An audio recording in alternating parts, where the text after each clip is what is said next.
Really? Okay, well, let's get started so we can keep on our schedule. And going by the agenda, we have, I guess, a welcome and thank you for coming to this first of our workshops. We have a busy agenda. It's going to take us some time here, but everybody, please, whenever you have any questions or want to interject, let's make the most of this time together. And if we need to take a quick break, we'll do that as well. City Manager, do you want to get the agenda started with the introductions for our first part of the presentation? Yes, I will. Thank you, Deputy Mayor. So thank you again for joining us today, both governing body members and staff, to continue the discussion on the city's 2022 budget. This is the 9th consecutive budget presented without a levy increase. Of course, every year it gets more challenging to produce a balanced budget. As you know, this year is particularly challenging with the implementation of Senate Bill 13 and House Resolution 2104. That requires the governing body to vote to allow the city to capture property tax revenue growth. If the governing body decides not to capture the 2022 tax base growth, then difficult decisions will be needed in order to maintain a balanced budget. The current budget that you have received will include, that we'll discuss today, will include and assumes a property tax growth, capturing the new valuations on all of our properties. So despite the challenges of increased personnel costs and challenges associated with our public health emergency from last year, we're confident that we'll be able to provide the citizens of Topeka with the services essential to improving the quality of life in our community. We're excited today to present this information to you, and we look forward to your questions as we go forward. And today, Steve Wade will be kind of steering our ship as we go. We'll have our directors here at the table as well to answer questions on the particular areas of budget. We'll start with a general overview of some items related to the budget, and I'll turn it over to Steve Wade to begin that process. Steve? Good morning. City Manager, if you're okay with it, I'd like to insert an item onto the agenda. I would like to have a brief conversation about the mill levy. Sure. We've had some questions that have come up, both from the council members as well as from members of the community. And so if you're okay with that, I'd like to do a quick run through. So just real quick, what is a mill?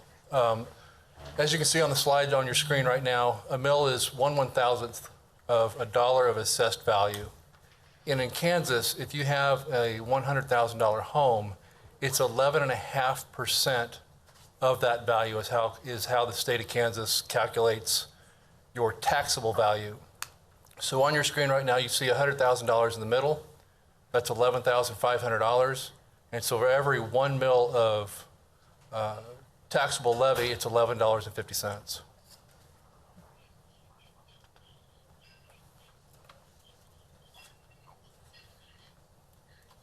On this slide, you'll see that certainly the taxes for the city of Topeka are not the only thing that hits your tax bill for property owners. In fact, city of Topeka is right in the middle of the taxable entities. So a property owner receives taxes from the state of Kansas, from Washburn University, from Shawnee County, from USD 501, or a different district depending on where you're at. The other line item is the Metro Transit Authority, the Airport Authority, and the Public Library. So for the current 2021 year that we're in right now, the levy is 39.687 for City of Topeka. And on a $100,000 home, that equates to $456.40.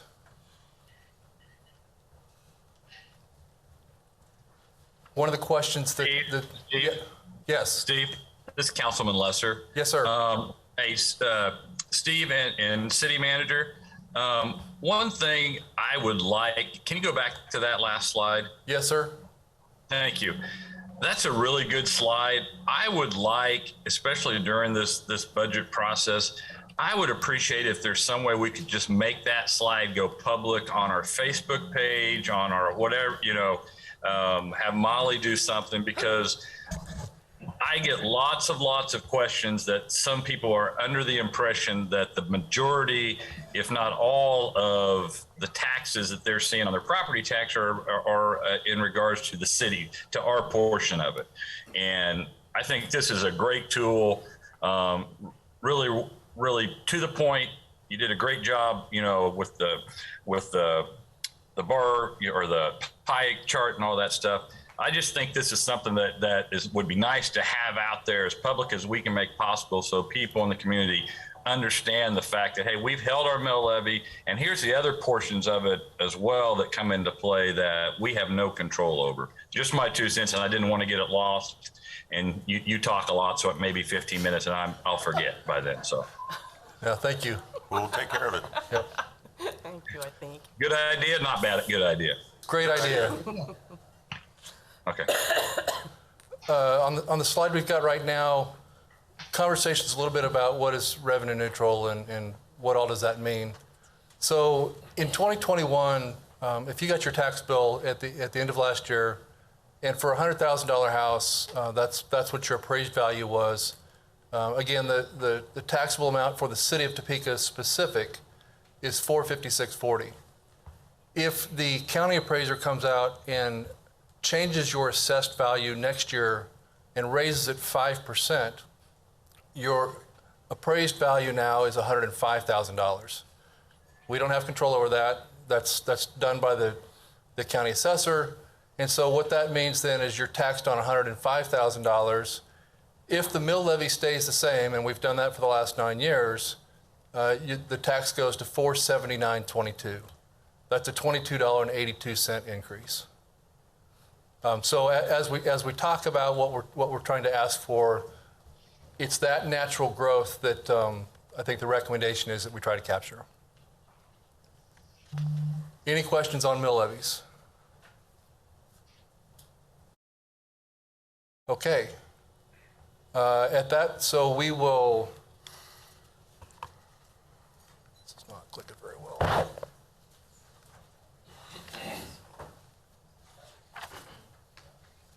There we go.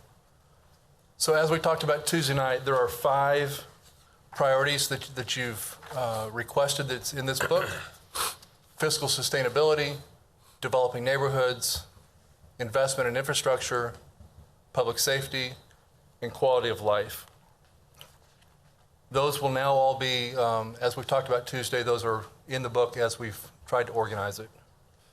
One thing we do want to talk about is there's been some organizational changes inside the book.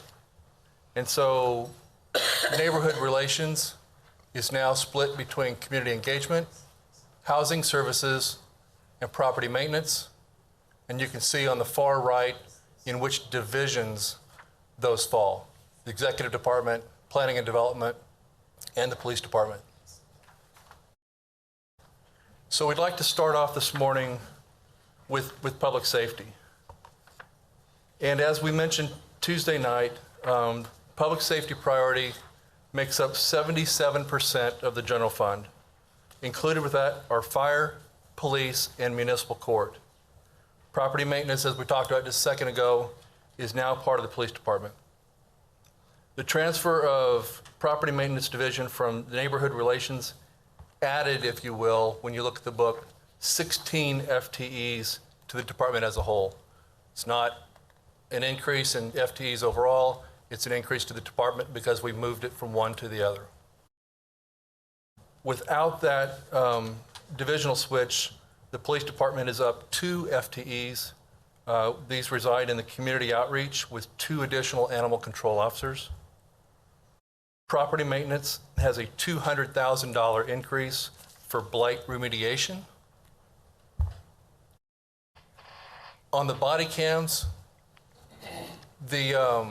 historically that's been taken care of at the end of the year through non-departmental. We prepaid part of that at the end of last year, but there's still a remaining $140,000. The decision has been made, we're going to actually start showing that in the police department. And so next year, unless we prepaid, I think that item goes to, Gretchen probably goes up to 3.5. It's 582, 582. 720. So almost $583,000 next year.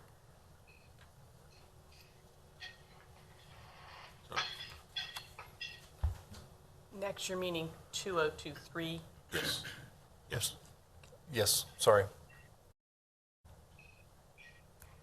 Personnel counts in public safety on the screen right now, 389 for police. 359. Sorry, I can't see very well. 246 for fire and 19 for municipal court.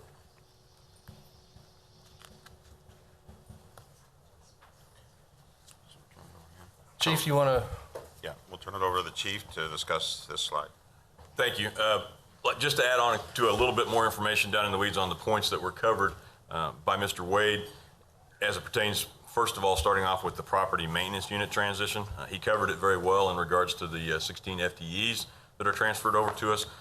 Just to provide a little bit more details from us operationally, we have 3 current vacant FTEs. We are accepting applications currently and starting the interview process, and there is somewhat of a limitation in regards to the candidate pool on that one. Animal control officers that he spoke about, that we are adding 2 FTEs, proposing in the 2022 budget to bring the total to 4 and 1 senior animal control officer. The addition and the reason and justification for the 2 additions of the animal control officers that we are making, originally the plan in 2021 was an agreement with the county animal control services and the police department's animal control services to work together to use more efficient resources, answering calls for service of this nature throughout the county.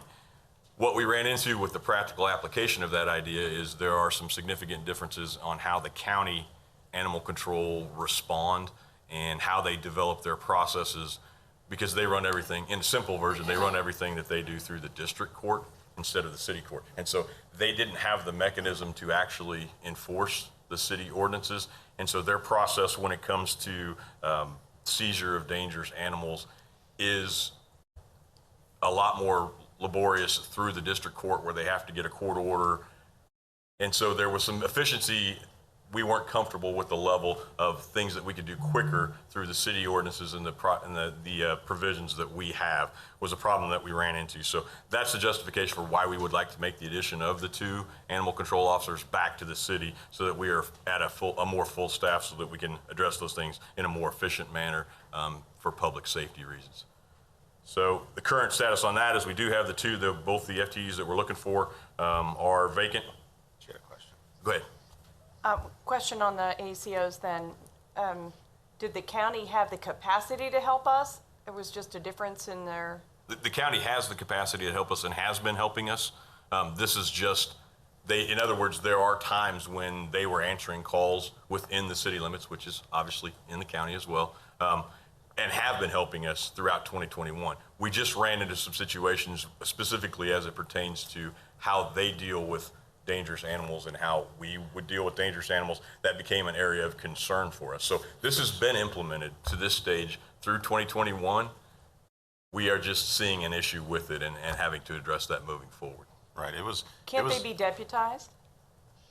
It's not an issue of that. It's they can't enforce the city ordinances. I mean, they have county jurisdiction, which is why they were able to do the animal control effort. What they can't do is they are not empowered to use the municipal court ordinances because they run everything that they do through the district court. Well, my question was whether they could be deputized by the city. We've done some cross-departmental authority before in city to city department. So, giving people authority to...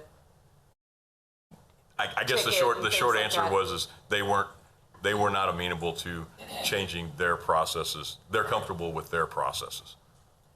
Okay. So the biggest thing is that it's not being effective. There have been numerous cases that have occurred where residents have a dangerous animal in their neighborhood. It's picked up for the immediate situation, but the dog is back to the owner shortly thereafter.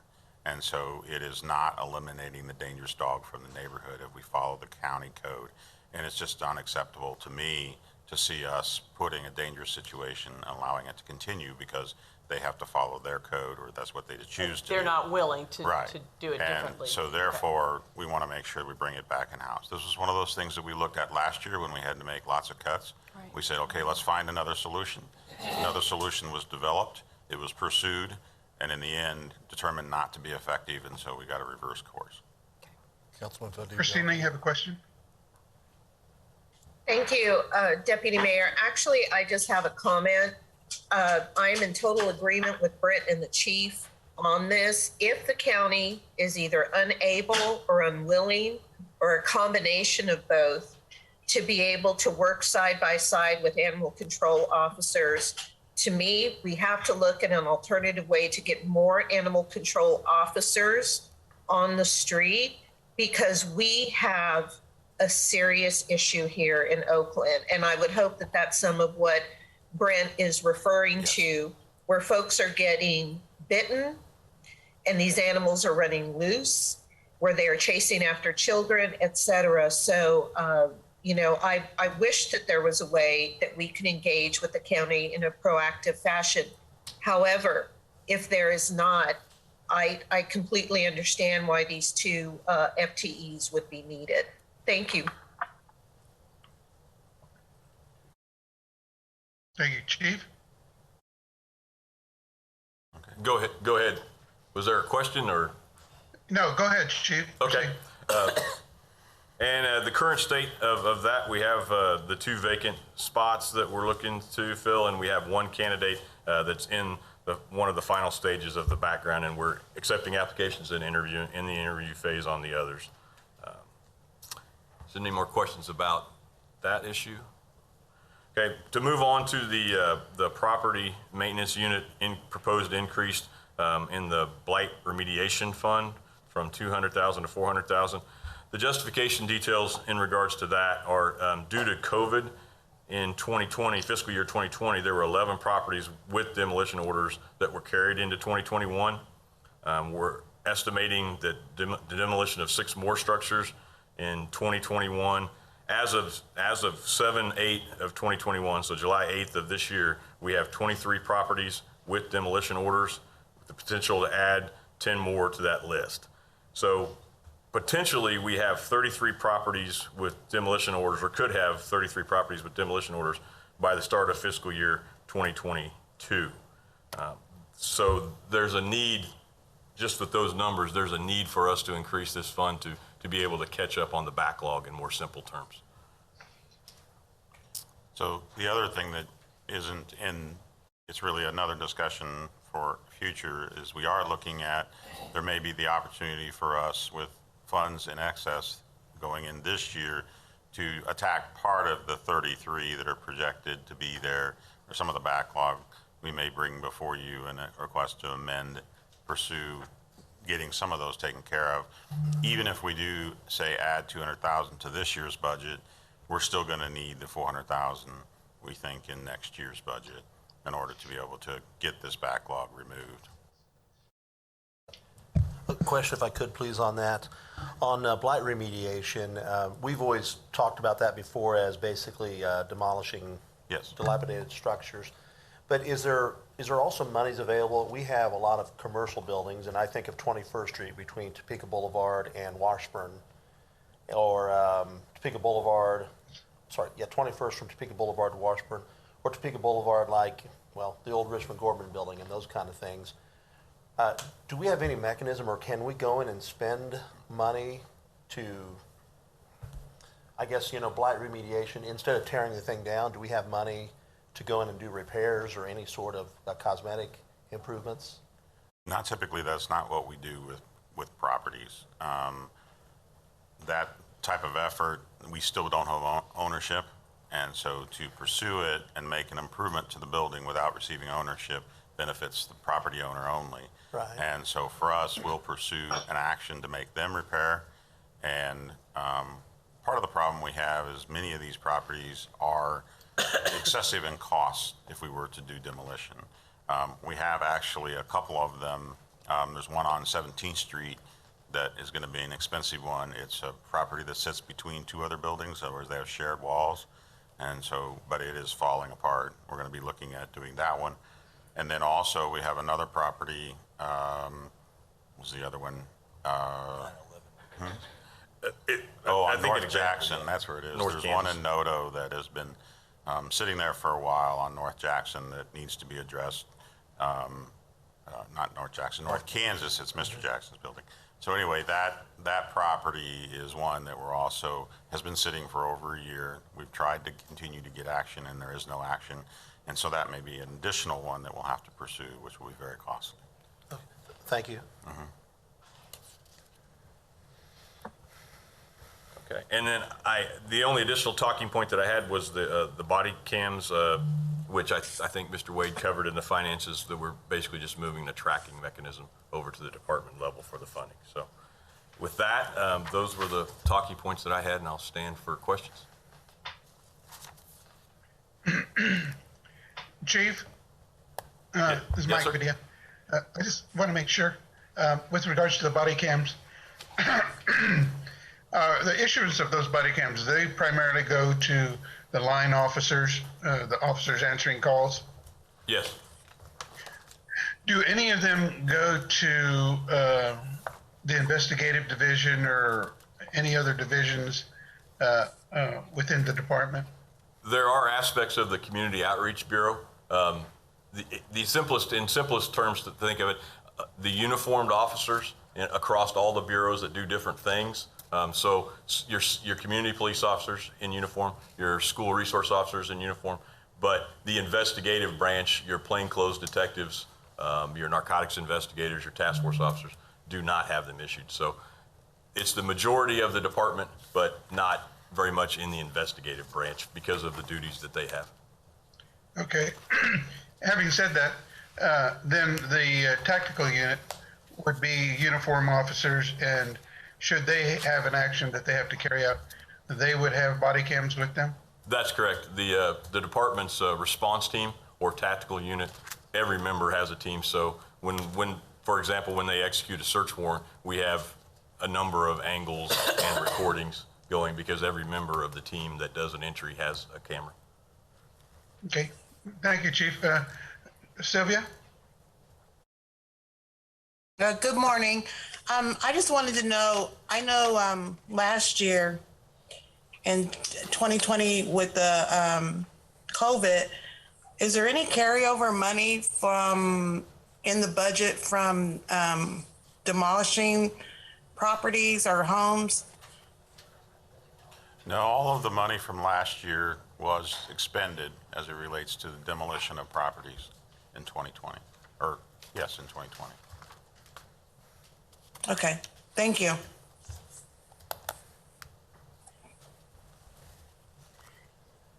Okay. I don't think Mike can see, so. Yeah. If somebody has a question, go ahead and ask. Okay, thank you. Two questions. One, on the remediation, are you expecting that we would need $400,000 a year every year in the future, or is that a pop? I think that is potentially high. You know, we got to the point where we had our list basically worked down. Thought so. And that's why we reduced our amount to 200,000, both as a cost saving, but also we didn't feel the need was there and that we could manage it with 200,000. What we've seen in the last couple of years is an increase between homes that have been burnt, that have required demolition, that we've had to step in and take care of. And it's just ended up being one of those things where caught up, but a short year at the wrong time ended up putting us in this situation. I asked that for a couple reasons, and thank you for that answer. Is the remediation an eligible use of ARPA money, so that if we weren't expecting we needed that much every year, we could pump it that way? Under the ARPA funding, I do not believe that demolition would be usable other than if we were going to create affordable housing. And so we are actually looking at a couple of options that if we were going to create affordable housing Particular on the sites. property that we're demolishing, then it would be an eligible expense. But just to remove the house from the neighborhood and nothing being done by us or a partner to affect the new affordable housing, then it would not be eligible. We do have some CARES money that was not expended, And so we could look at that because that is available to use on any type of expenditure. And so that will be evaluated as an option as well at some point. Okay, because I know that each dollar is dear on this renewable budget, so if that one, we could find the money someplace Right, else. and there are a couple of other options that we could consider for that. Okay. But right now, with what we're proposing, we're able to fit it into the budget, the additional 200,000. So Okay. it's been factored in, we're covered, we don't need to find another source to be able to cover it the way it's projected. Thank you. And then a little different in terms of the police department's budget itself.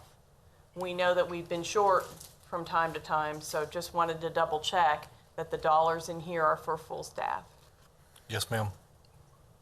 Okay. That's important to a lot of people. It is so very important. Just wanted We're to, not shying away from continuing to fully staff the sworn personnel. okay, and the dollars to do that are in here. Yes, ma'am. Thank you.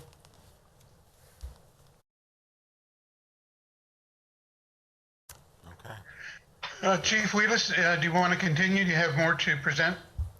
No, that's what I had. I really wanted this to be driven by what the questions that the council had. Okay.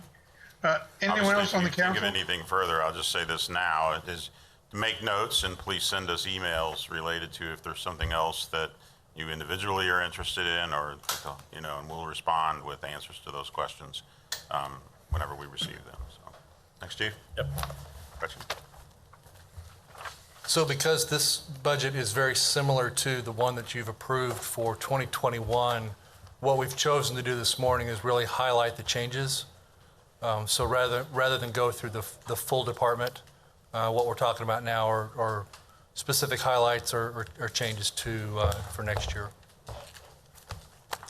I would just throw out that I think it would be helpful. I know you've reorganized the things a little bit and so on, to walk us through just one section, just to make sure we've done it for one thing, Sure. and know your strategy and know where to find things so that we can do a better job of looking into it later, if it's okay.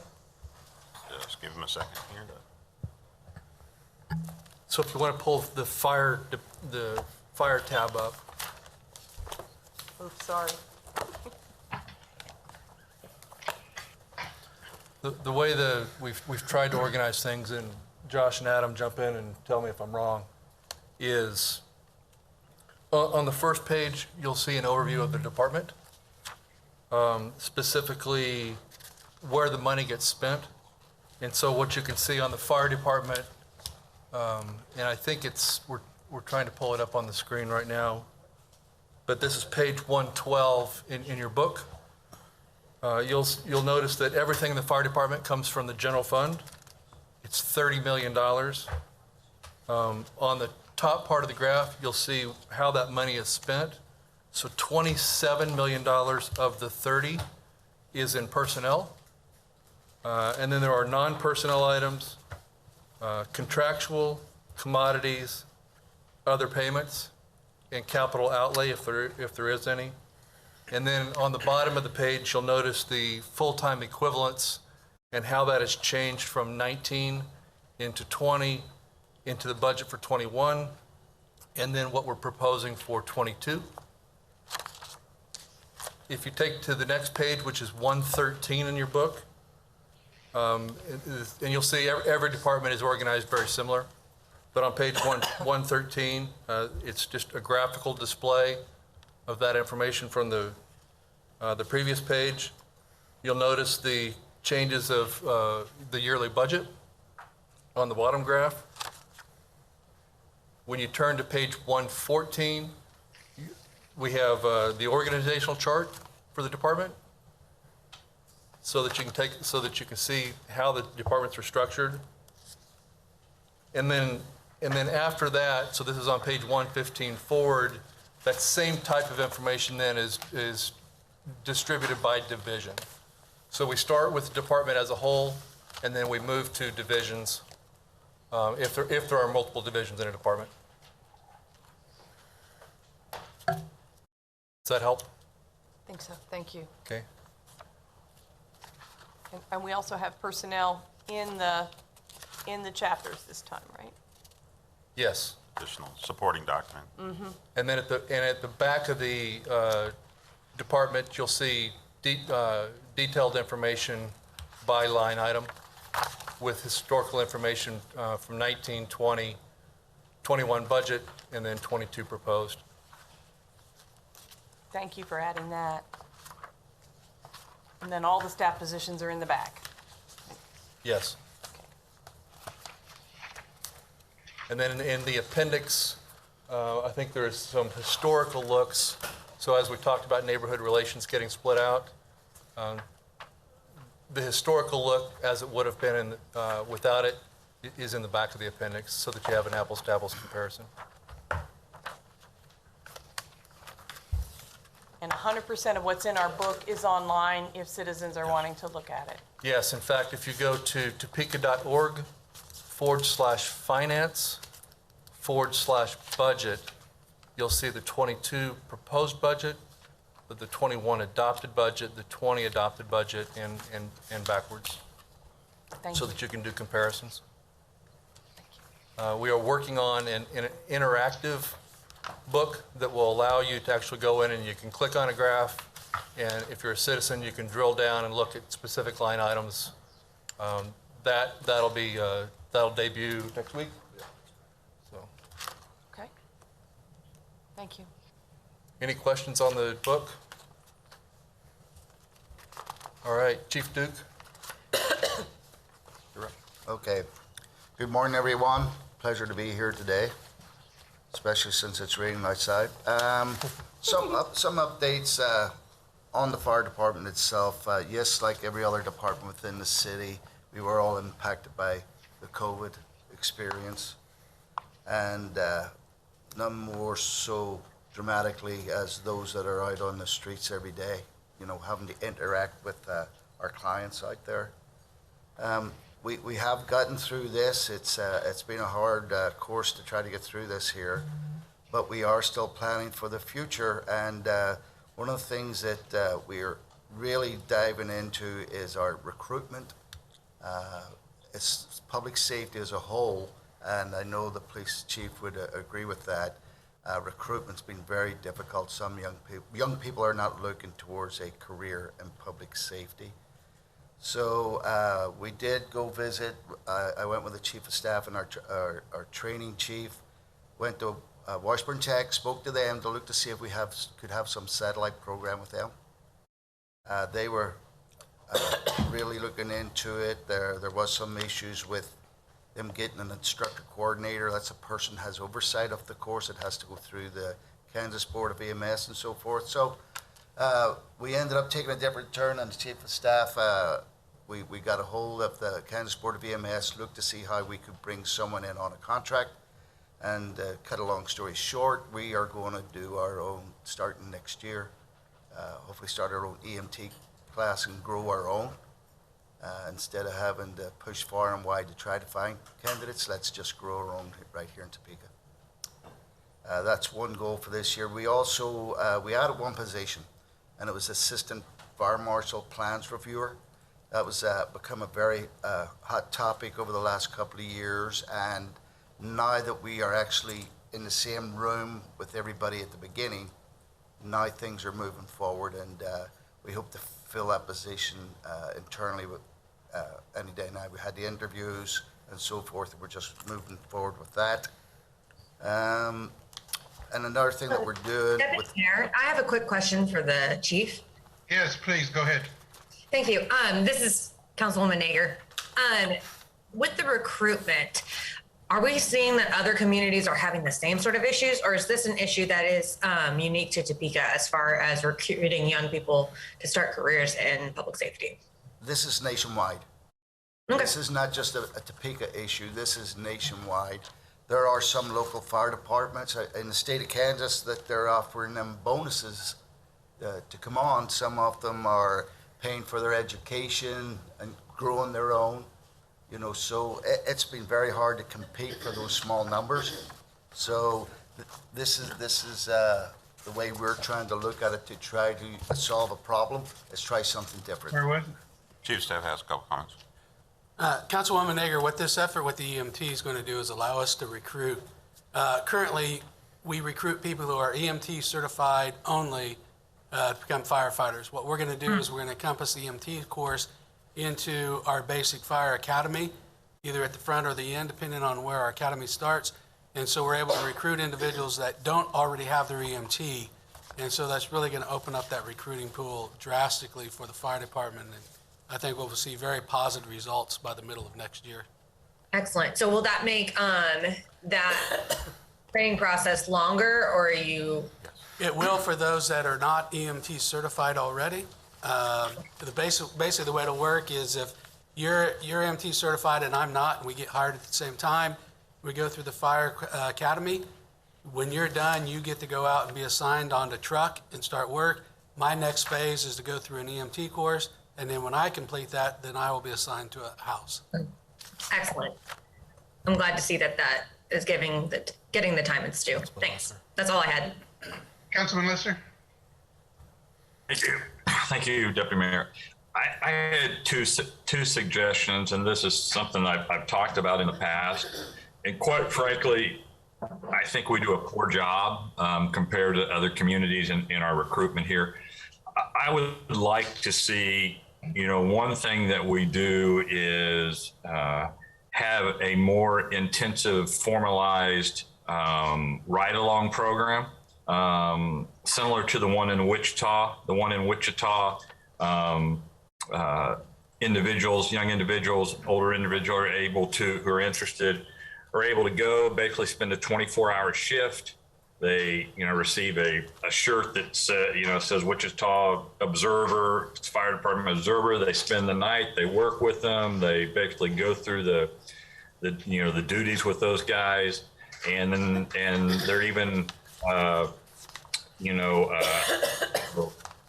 if they want to do it more than once, they're able to visit other stations and whatnot.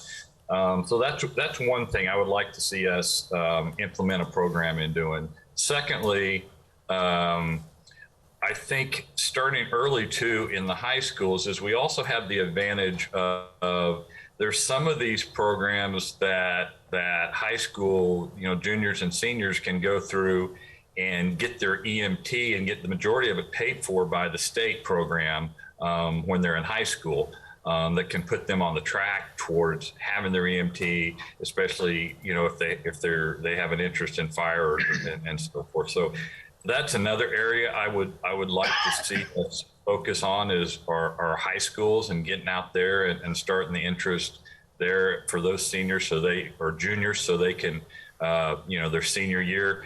My son did it in Wichita, graduated. When he graduated, he had his EMT certification, that the state, I can't remember which grant it was, but the state paid for the majority of it.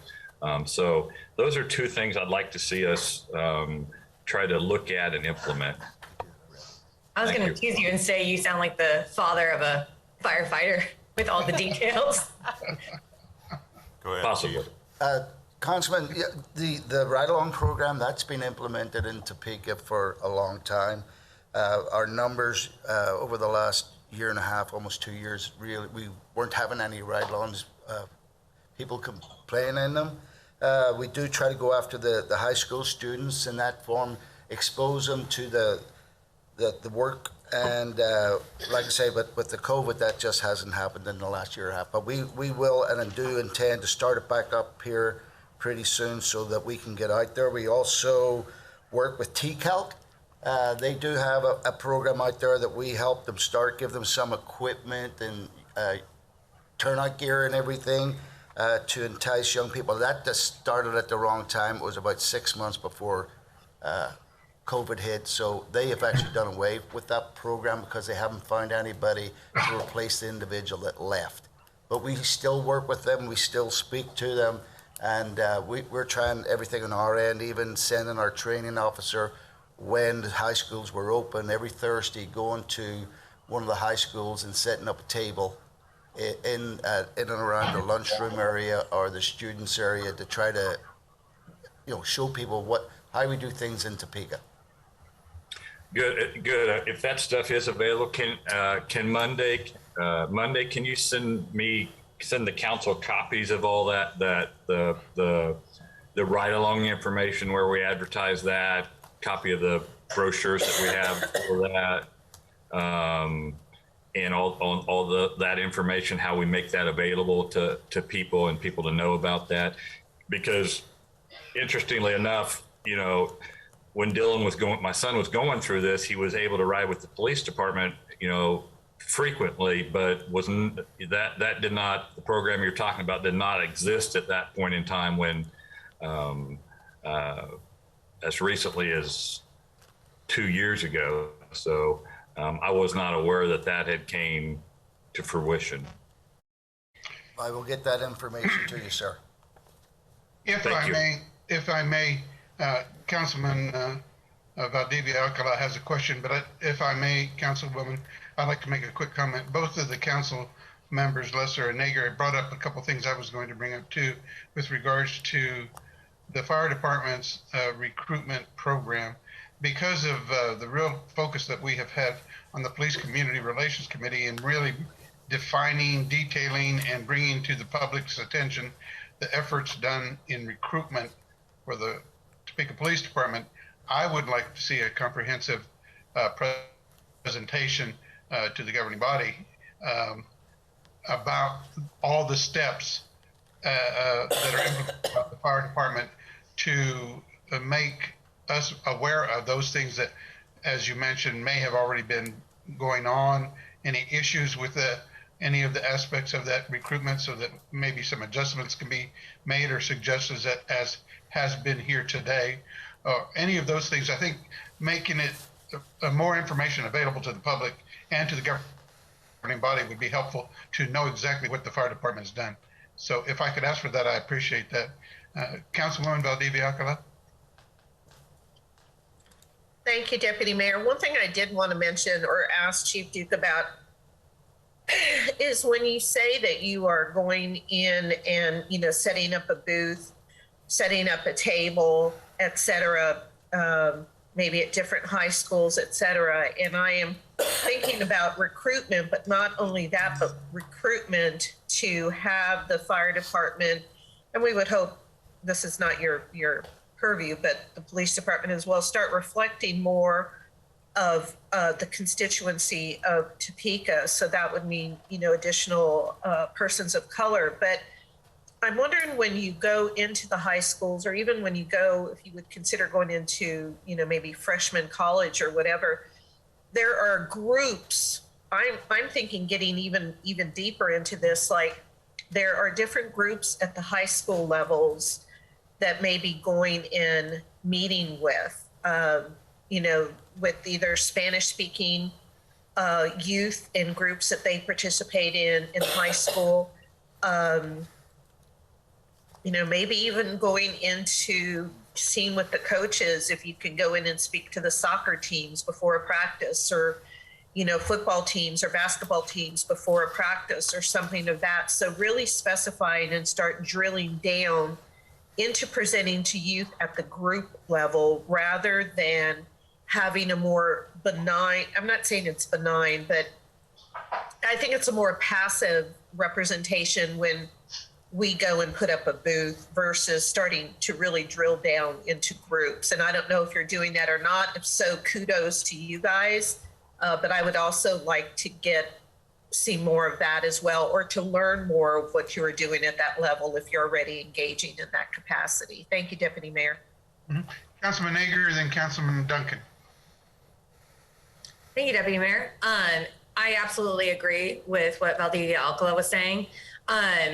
And I know that for my line of work, we target people in certain biology classes and certain chemistry classes. And so I think that would also be, I know that at my alma mater, Topeka High, we would have different doctors come in and talk to us and lecture on certain days. I think that would be a great opportunity for a firefighter to come in and talk about that emergency aspect of medicine and how you can serve as a firefighter. You're not going to years of college and med school. You are getting on the ground, you are doing active work in your community, and it gives a different gateway into a wonderful career in the health field that doesn't have the same stipulations and rigorous financial burdens that other courses take. So just a suggestion. Thank you, Deputy Mayor. Thank you. Councilmember Duncan? Thank you, Deputy Mayor. I have a few questions. Before that, I'll piggyback very quickly off this conversation to say several months ago, Council members Nager and Emerson and myself, as the members of the Policy and Finance, have actually started a conversation. It's about all city departments, but it has included a look at the needs of the police and fire departments to recruit, retain, reach out, and bring more people to Topeka. I'll say this, our goal is to have that conversation throughout the year and hopefully come back to the city council, the whole governing body at the end of the year with some recommendations and some suggestions. I'll just say this, a lot of the ideas everyone has are great, but it takes money. And I think one of the things that you'll hear from the police and fire is to do that, they need a budget dedicated to doing that. Some of these things, some of it they're doing great, others take some actual resources. So if that's an area we really want to emphasize and push to them, you need to look at the budget part of that and see if we need to put money in that area.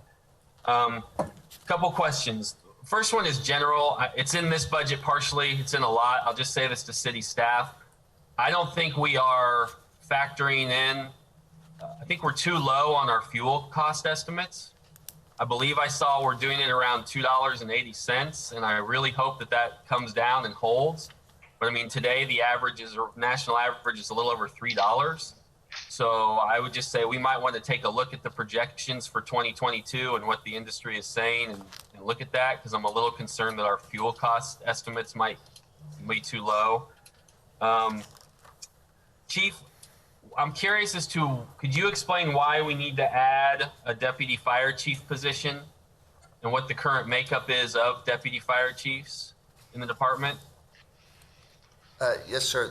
The deputy fire chief's position was vacated last September with the retirement of that individual, and at the request of City Hall to hold it open for a year.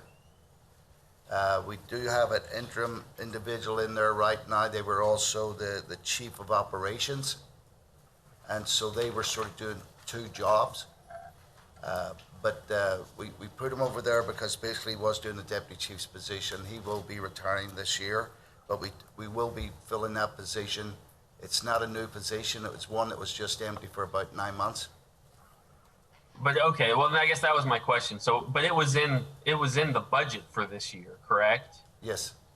Okay, well I just want to clarify that because the way it's written in here, it looks like we're adding a new position. I just want to clarify that we're not really adding a new position. Oh, sorry, sir. What did it? I mistake here. I think with the way that was written in there, the assistant fire marshal / plans reviewer is the one that we had added, and it's not a deputy chief's position. It's assistant fire marshal plans reviewer.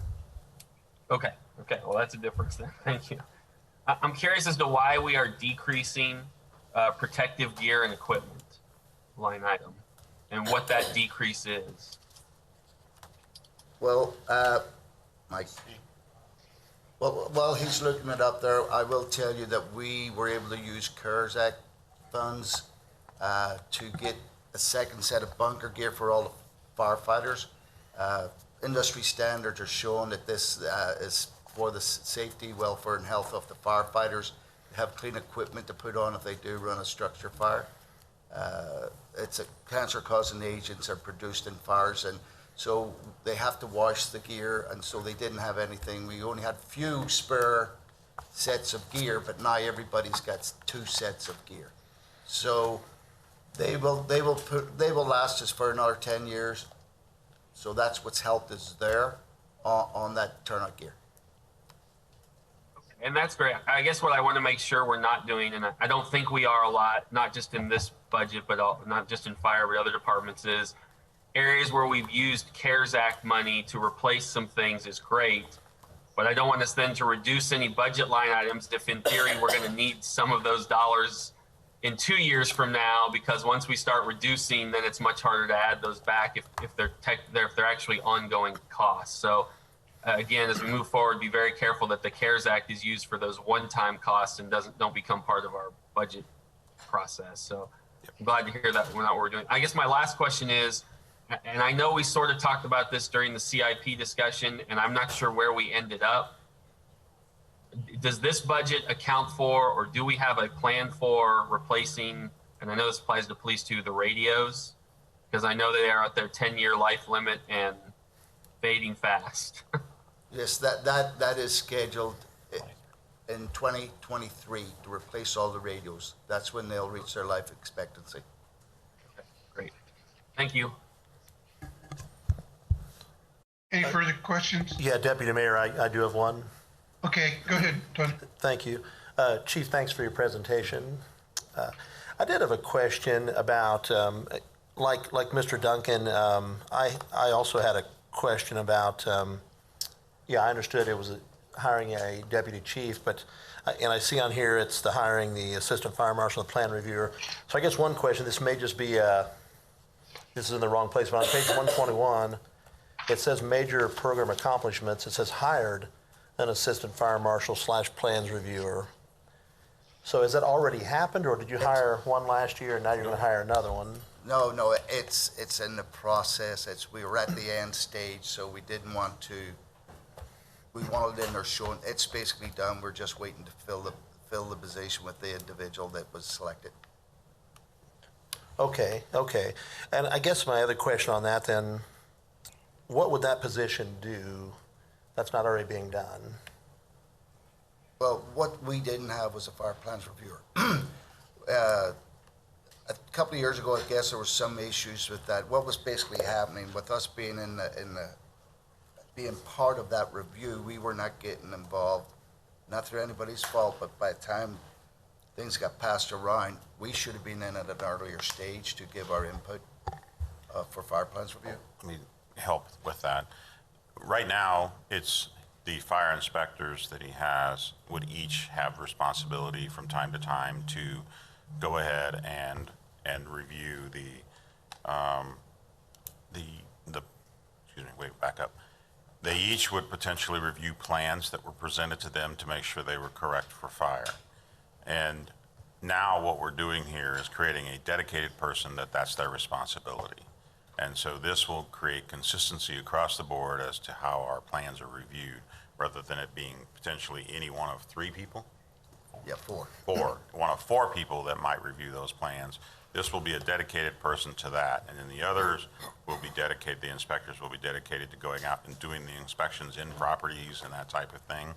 And so that's the purpose of this position, is to create a dedicated person to get those reviews of plans done in a much more efficient and effective manner. Councilmember Dobler. Thank you, Deputy Mayor. Can you hear me okay? Yes. Yeah. Okay, thanks. Just changed microphones, wanted to make sure. So I guess I'm a little confused now. In the FTE information in the back, it talks about a deputy fire marshal. Is that the same as an assistant fire marshal? It is. It's a typo. It is an assistant fire marshal / plans reviewer. Okay, so that leads to my second question. There is no position for that in the adopted 2021 budget. Is that correct? That is correct. I'm on page 295. Go ahead and answer. That is correct, sir. Did you just say we're in the process of hiring that position? That is correct. We have an individual who's been doing the job for the last 8 months or so. We got the okay to fill the position. We put it out for application, and this individual was the only one that applied. So maybe a question for the city manager. How can we fill a position that's not budgeted in 2021? We do have some opportunities that present themselves when other positions are left vacant. We can move forward with temporary appointments, interim appointments of individuals to fill those positions by keeping other positions vacant.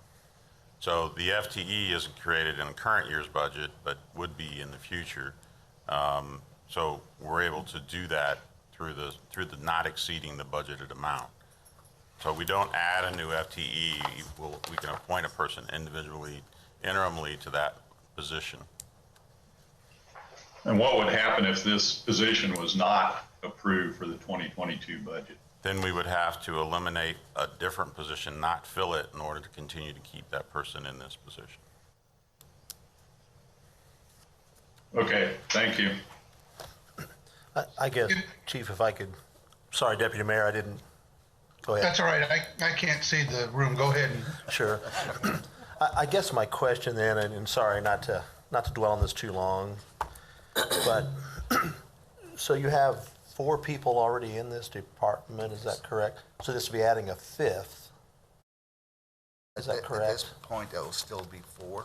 It'll be a reclassification of a position that's a fire inspector now to assistant fire marshal. So it doesn't add an FTE then. If you have 4 people and you're just going to classify one of the 4 to just do a different job, you're not adding an FTE. It's a then. reclassification of the position. we need to go back here and correct something. Okay. I'm reminded by Jackie. He's helping me from the back. Hand signals? We weren't watching. Well, thank goodness for technology here. We need to go back and look at the deputy chief position was a retirement. And that was part of the agreement. We did early retirement benefits for our individuals in order to help to balance this 2021 budget. Sure. So that person left the deputy chief position. We had the division chief of operations that took over those responsibilities. So now what we're doing is they're going to do a reclassification. He's moving up to be the deputy chief, and then creating what is called a division chief of administration. And that position will then do a lot of what Ty was doing before, the division chief of operations. He's going to keep the operations part and leave the administration part that he has as well to a new individual. So we're creating that position that allows him to be able to be supported. So, and then re-clarify that it is taking a fire inspector and reclassifying them as an assistant fire marshal. So his primary duties and responsibilities will be to review the plans. That's the changes in the structure. Apologize for the confusion. We have it in our heads. Sometimes it doesn't come across in the paper the right way. So, Okay, I'll follow up later with, yeah, we will send out a clarifying email Sure. as to the structure that's going to happen. Bottom line is it's one position. One position is created. thank you. If I can go ahead and pick up on that one with a little, backing up a little bit. It was, as the chief said, maybe only 2 or 3 years ago that there was discussion that the plan reviews were not being done timely, and as part of the process wasn't working with the plan reviews being done over at the fire department. And so that year, the council created a position at the resolution at that time was to create a new position in planning to do plan reviews. So question number 1 of that then is, what happened to that position? Did not happen. It never was filled, and so is that position in the budget for planning now? What we did, and I saw Bill, I believe, walk in earlier, or he's following online here. Yeah, I see him online. We developed the land development manager, was done with that position that we looked at before. That was the bigger need at the time. And so the land development manager, and that has allowed us to do a better job of tracking and assisting those individuals that make applications for permits and so forth, and develops a point of contact within the department that they can utilize. So, and Bill can explain more when he gets to his part as far as what the land development manager is doing for him. Okay, and I don't remember how many fire inspectors we had.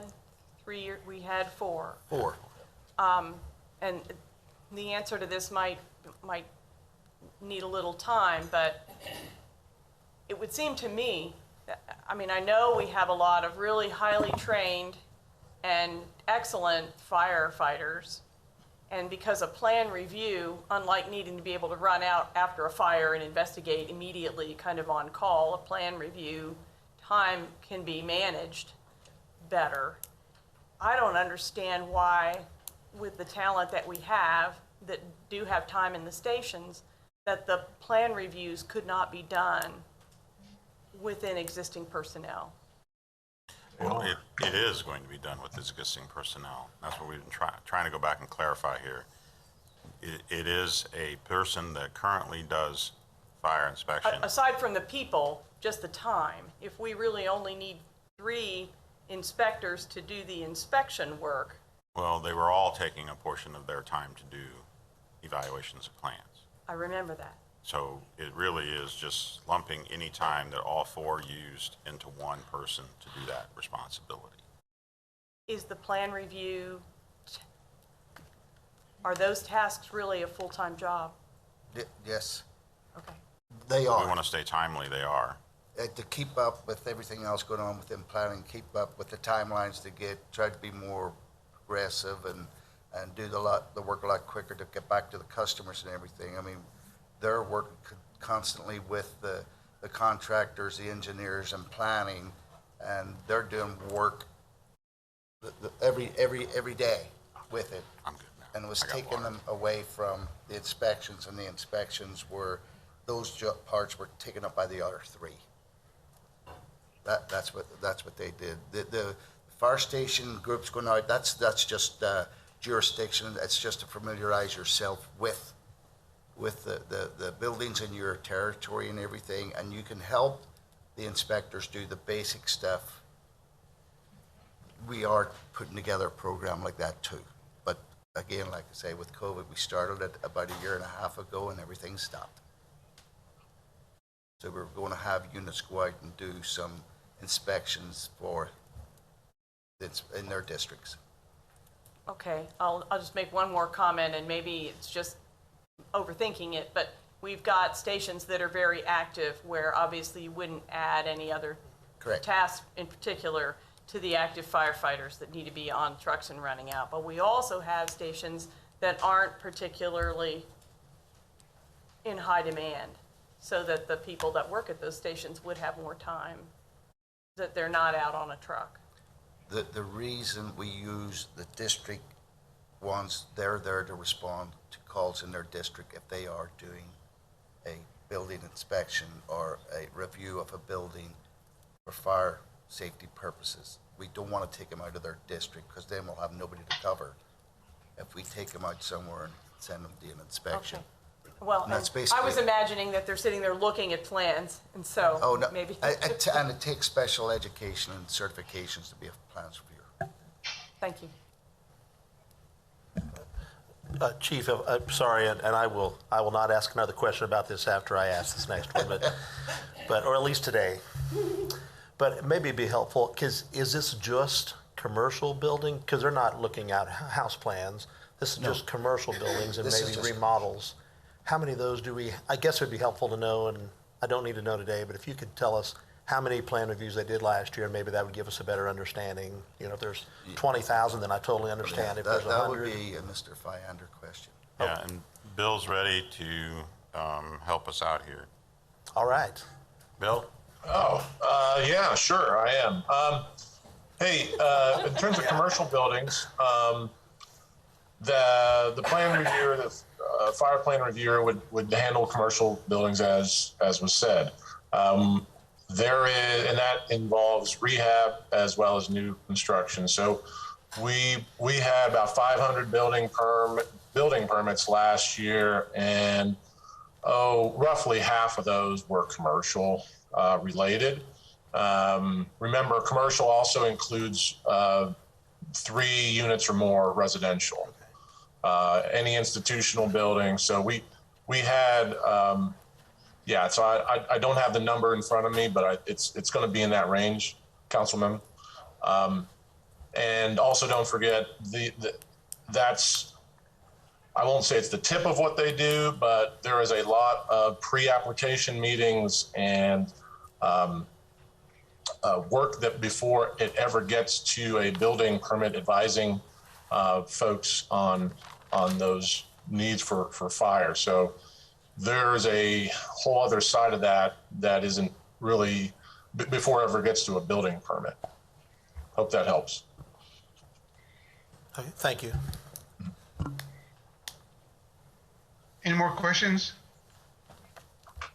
You know, one of the things I'd like to ask, Chief, I know during this last year, we had a couple inquiries, or I guess maybe complaints from the community about fireworks displays that were held within the city limits, obviously, that notification to area residents or was not, I guess, made, and that there was some concern about that. And I think I'm trying to remember the response that I got, that we all got from you, was that you were checking on it or whatever. I understand that right now we're talking about structures and so forth, but those kinds of incidents or those other kinds of issues, where does that fall? Does an inspector handle that part, or does a reviewer handle that part, and what can we do to make sure that those kinds of surprises to the community don't happen again? Because understandably you're busy, but people want to know what's going to happen in their neighborhood, especially with regards to some of those fireworks displays. Well, I remember the incident, and I did think I sent everybody what our policy is for that. We do have licensing for that, for professional fireworks displays, and it is actually up to the responsibility of the host. I think this one was part of a church event, and they were supposed to get that information out to their neighbors that this was happening. Unfortunately, they didn't. The fireworks display went off without any hitches at all, but for the fact that people were not expecting it. So the individuals do receive, when they get their permit, that they have to, within, I think it was 5 or 7 days, they have to notify the residents in a certain square mile or block area to let them know that this is happening. I understand that, but if they fail that, then nobody gets the notification, and then it's after the fact. Is there anything that the department can do to help supplement that requirement, and maybe put it on an email alert to that area, or designate an email blast through the public information officer or something, so that the public is aware of it and kind of supplements the responsibility of the host? Because if the host doesn't follow through, then after the fact, everybody gets upset. So I'm just suggesting that maybe if there's some way that we can supplement or support that requirement by the host, I think it would go a long way to make the residents a little more comfortable about some of these activities. You are correct, sir, and we will get involved in making sure that that's followed through by the host. Whether we have to put it out ourselves or on the internet or on our webpage. Okay, thank you, Chief. Any further questions for the Chief? I would have a comment to follow up on that. I appreciate what your answer was following up and giving the host some better ideas, because I don't think we want to take that responsibility on ourselves. I do know, though, that we do direct mail a lot. I think that's Bill's department that has, maybe if we could offer them if they want to send postcards out to everybody, that I know planning has the ability to kind of draw a circle and pull those out. That might be something we could offer at no cost. Councilmember Ortiz, did you have a comment? Yes, I did. Chief, what were the days to shoot off fireworks this year? Was it the 3rd and the 4th? 3rd and 4th, ma'am. Okay, I took my grandson to a tent and they passed out, I'm looking for that slip of paper, and it had that you can fire off fireworks from the 1st through the 4th, and then they gave the time. County. That's it, yeah. No, that was over at 21st and Topeka Boulevard. Unaware So, of it. I'm sorry? I'm unaware of it. Well, I'm going to show you this strip of paper again. It's very crucial that we make sure that everybody understands, that they can't just give out this little slip of paper. And I thought the fire department was giving them what to hand out. This was typed up and cut, and it was placed in every single bag. Ma'am, that wasn't part of any of our documentation. No, I know it wasn't your documentation, but I thought when the times changed that the fire department was saying, this is what has to be put out with your fireworks when you give it out to the people. Ma'am, I'll look into that with the fire marshal's office first thing Monday morning. I will find that it's just a little strip of paper. And, you know, I got some calls that people were shooting off fireworks. Well, if they're giving out wrong information, that could be part of the problem. So I think it's very crucial, again, next year that we make sure that this is what, not them put something together, but this is what has to be given out with each individual purchase. Point taken. Thank you. Just as a follow-up there, Chief, your inspectors, they check every fireworks stand within the city limits, correct? That is correct. And as a matter of practice, do they ask the operators what information they're putting with the products they're selling, so that they can show them an example like what Councilmember Ortiz is talking about? Sir, to my knowledge, I don't know that for a fact, so I'm going to have to make sure I speak to the fire marshal and the inspectors of what we actually do ask them to hand out to their customers. Okay. Well, I just think if they're going to be there anyway, just to ensure that they're putting out the correct information is part of everything else with regards to safety and letting the public know. So I don't think it's a big ask, because it's still the operator's responsibility, but the inspectors can make sure that they're putting out the correct information. Councilmember Dobler. Yeah, do we require a placement of a sign that tells what the dates are that fireworks can be shot off in the city?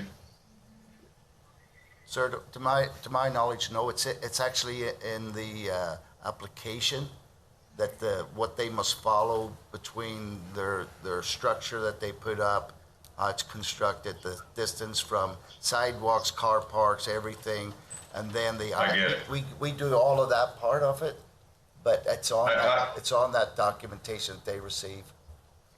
Well, folks that are buying fireworks don't see that documentation. Seems to me requiring a sign visibly placed that has the dates that fireworks can be shot off in Topeka would pretty much simplify the issue. Thank you. Councilmember Alcala. Thank you, Deputy Mayor. I would agree with. We lost you.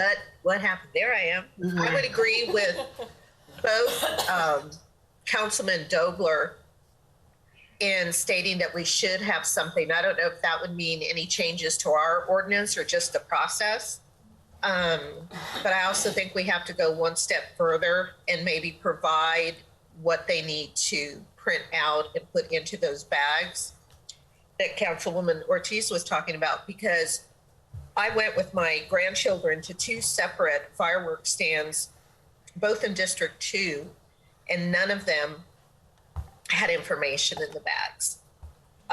And so I don't think it is asking for a lot, especially with the number of calls that we get from veterans, that it's a very strenuous time for them, and the number of calls and what we see on any number of neighborhood pages in reference to animals, to dogs, and how many end up jumping the fence or going through any kind of chaos.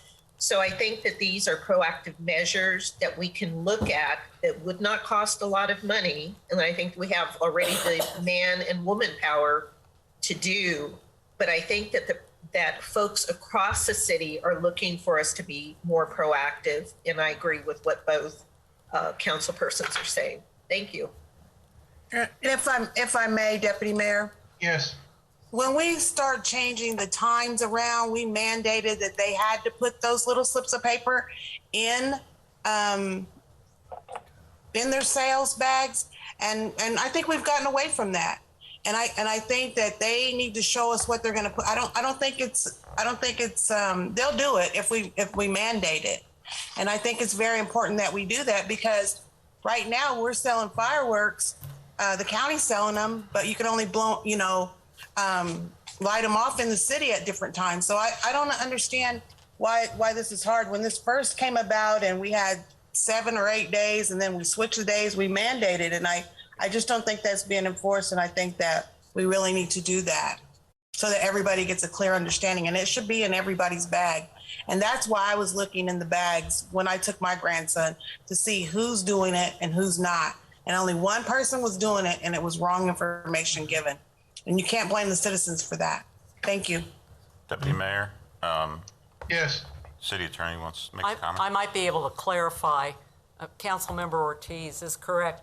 The ordinance does require that a sign be posted and that the seller include a notice, a written notice, in every bag of fireworks that identifies when fireworks can be shot off. So yeah, you're correct. Thank you. Thanks, Mary. I like Mary. She's got the facts. Well, you know, that topic, we really had a lot of discussion on it before we came to where we are now. And I think if the city is going to make every effort to try and accommodate the community, that the agencies within the city should reinforce that at every point that they have the opportunity to do so. So the requirement of a sign, making sure that they are providing the correct information, is doing our due diligence, and we need to require the hosts, the sellers, to do their due diligence for the community. Otherwise, we'll revisit this whole conversation again, I'm sure, because we're trying to put those restrictions in place to let everybody still enjoy that holiday, but at the same time do it safely and so it's not disruptive to the community. So anything you can do to help Chief Duke, I appreciate it. Will do. Thank you, City Manager. Next up's Public Works. Okay, thank you. That's what I was at.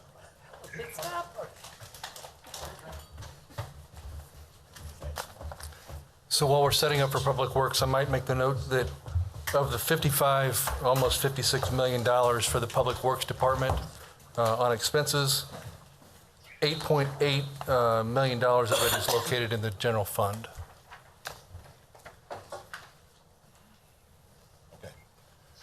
Thank you. Good morning, Mr. Deputy Mayor, members of this honorable body, Mr. City Manager, and to our colleagues. Can you hear me? Yes. Now? Yes. Okay. This morning, we'd like to share with you several things that we've managed to do for this fiscal year and in preparation for the upcoming fiscal year. First, you'll note that on the screen there, our funds are derived from the general fund, from the Save Our Streets sales tax, from the motor fuel and fleet and facilities and parking. The expenses of $8,853,501 come from the general fund. Total expenses of the $55,942,781. Parking, fleet, and facilities provide fund revenues for the organization, and you can see the breakdown in the chart there. Next slide, please. Okay. Go back one. There you go. Okay, here we are. Just to give you a quick overview of Public Works activity, the curb and gutter program, right now we have $410,000 committed to our projects.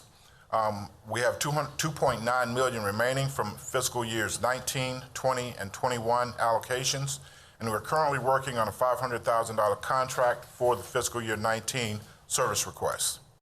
In traffic operations, one of our items was the cost of mowing. There was an increase there, and this was due to the price increase per unit from $49 per acre to $59 per acre. And this increase has also required that we reduce the number of parcels included in our current program. We recognize this service as an essential element of our blight control efforts, and we will continue to monitor and reinsert locations as we identify efficiencies in other areas of our operations. In our Save Our Streets, we're making every effort available to us to ensure the programs such as the city's contract preventive maintenance, which funds our crack sealing and microsurfacing program, and the pavement management and rehabilitation and reconstruction program, which funds the design and construction of our half-cent sales tax projects, are awarded for our fiscal year 2022 construction season. To date, staffing challenges have curtailed our ability to ensure all projects have been awarded prior to the start of the construction season. This shortfall has resulted in projects having been awarded late in the season, cost overruns associated with price increases for materials impacted by the COVID-19 pandemic, and contractor demand and availability. When it costs the contractor more to purchase materials to complete these projects or to take on additional projects due to scheduling, this cost is passed on to the city. Unfortunately, we have no tactics to address material cost increases due to the pandemic, and these costs will have to be absorbed and may impact the scheduling of all projects approved for the current fiscal year. In an effort to increase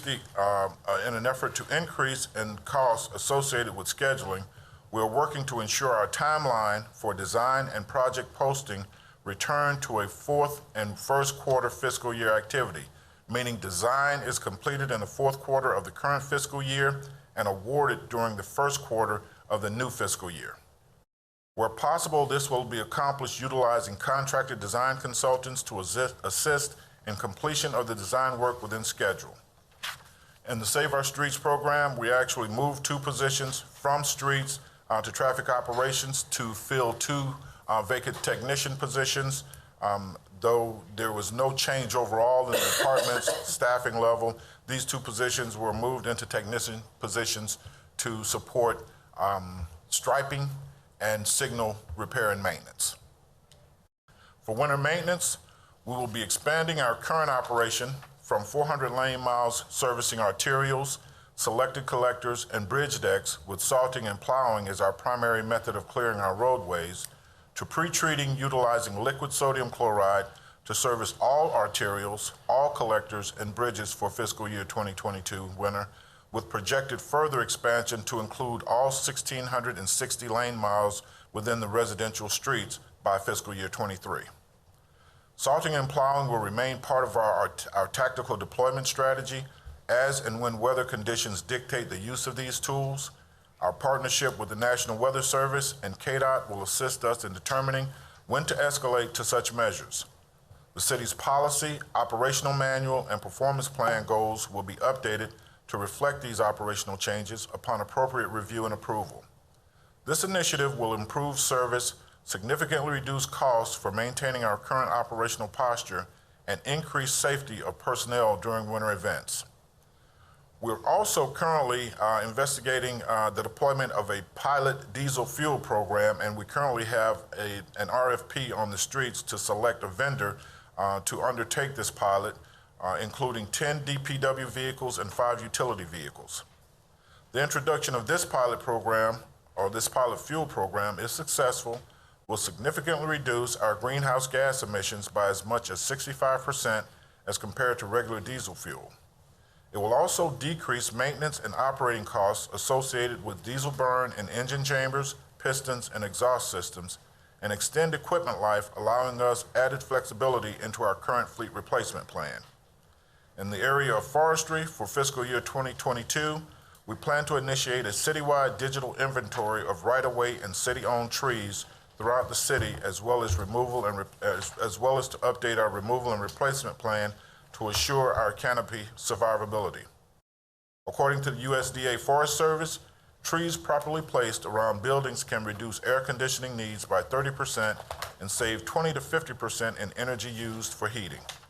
Be it streets, playgrounds, parks, or backyards, trees lend themselves to quality of life, rendering natural elements and wildlife habitats into our urban setting and enhancing our citywide mission to make Topeka a great place for families and visitors to live, work, and recreate.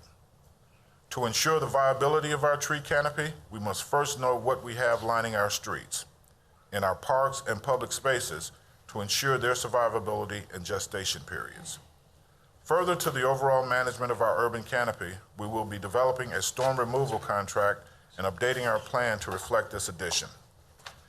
Now, to move into the general services area. Before you do that, let's see if there are any questions off of the last slide that we want to address now. Anybody have any particular questions? There was a lot of information there that was presented. That's fine. Councilman Duncan? Well, and I don't expect a comprehensive answer to this question today, per se, all right? And this feels like a Groundhog Day conversation, and I've only been here 2 years, so I can't imagine how many times this has been discussed. And I know the Infrastructure Committee has touched on these things once or twice.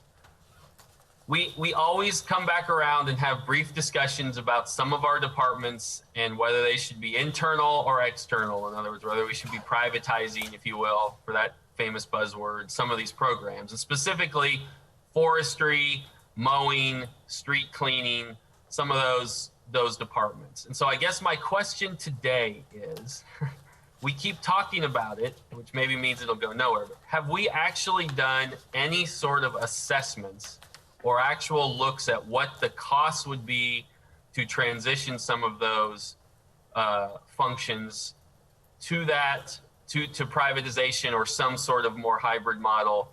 Or has that only just sort of been internal discussions that we sort of look at those numbers? So that's my general question. And if we haven't done, are there any plans to take a look at some of those areas that we keep talking about?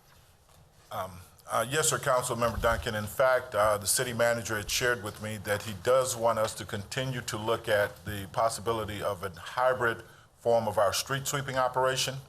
And further to that, there are opportunities for us to conduct comparative analysis on what it actually costs us to deliver services from an internal perspective versus contracting those. And we can and will undertake to pursue that for this coming fiscal year.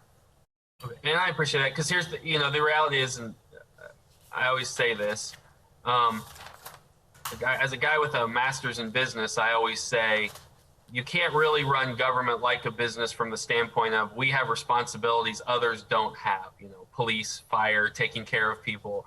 But that doesn't mean you can't put some business principles into government that way.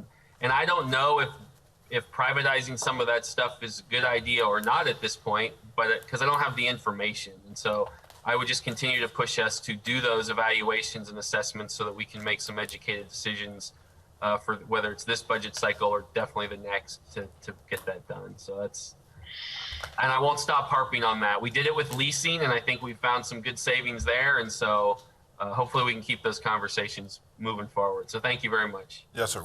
We'll keep that in mind. And further to your point, you mentioned forestry. This morning at 2 a.m., they were deployed to address downed trees and limbs throughout the city, which gives us a flexibility because they're an internal operation. Were we to outsource that, we would pay an increased premium to actually have those units deploy as a private entity. Thank you, Councilmember. Thank you, Mr. Jackson. Councilmember Dogler. Thank you, Deputy Mayor. Just a quick question. I know you have the citywide half-cent sales tax shown. Where does the countywide half-cent sales tax show up in your budget? Steve, that's right. It's towards the back of the book in other funds. Okay, so not shown on this presentation. Is it part of the 55 million or not? No, it's not. It's not part of this. It's not part of this section. Okay. Does Public Works administer those projects? Yes. Yes, sir. We'll end up discussing other funds at another point. We usually go through the general fund programs and so forth, and then there'll be a time where we will present where the status of the other funds as well.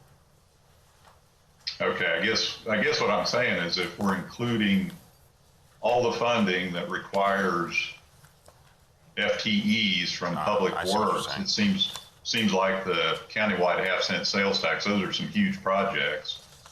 Should show up in the recap there. Okay. Understood. Thank you. If I may, I'd like to kind of piggyback on Councilmember Duncan's comments. As has been asked before, to consider privatizing some of the services that we have. In particular, I'm looking at the one that the mowing grass. I know that's a challenge, drive around this town and depending on what part of town you're in, it seems like some areas get a little more attention than others, and I understand that's because probably of limited resources, personnel, equipment, all those kinds of things. I really would like to see some kind of way to compare any cost savings plus efficiencies using contractors to do that kind of work. And I also think that in that consideration, if it's more cost efficient and more effective and gets our city to where it wants to be in its appearance and appeal, these I think are opportunities. I come to this because I was out knocking on doors and I introduced myself to a gentleman, and while we were talking, he was showing me his brand new mowing machines that he had just purchased. He was going to get ready to start his own business, and so he gave me his card, and I called him back, and now he's mowing my lawn so that Councilman Lesser can have an easier path to my back of my yard to abuse my hospitality. But what came to me was, here is a gentleman who is, he's putting himself out there. He's starting a small business, and I'm all for small businesses. And when I last checked with him, he's probably doing 15 to 20 lawns a day. And I mean, he's making a real dent in some of the areas, in residential areas.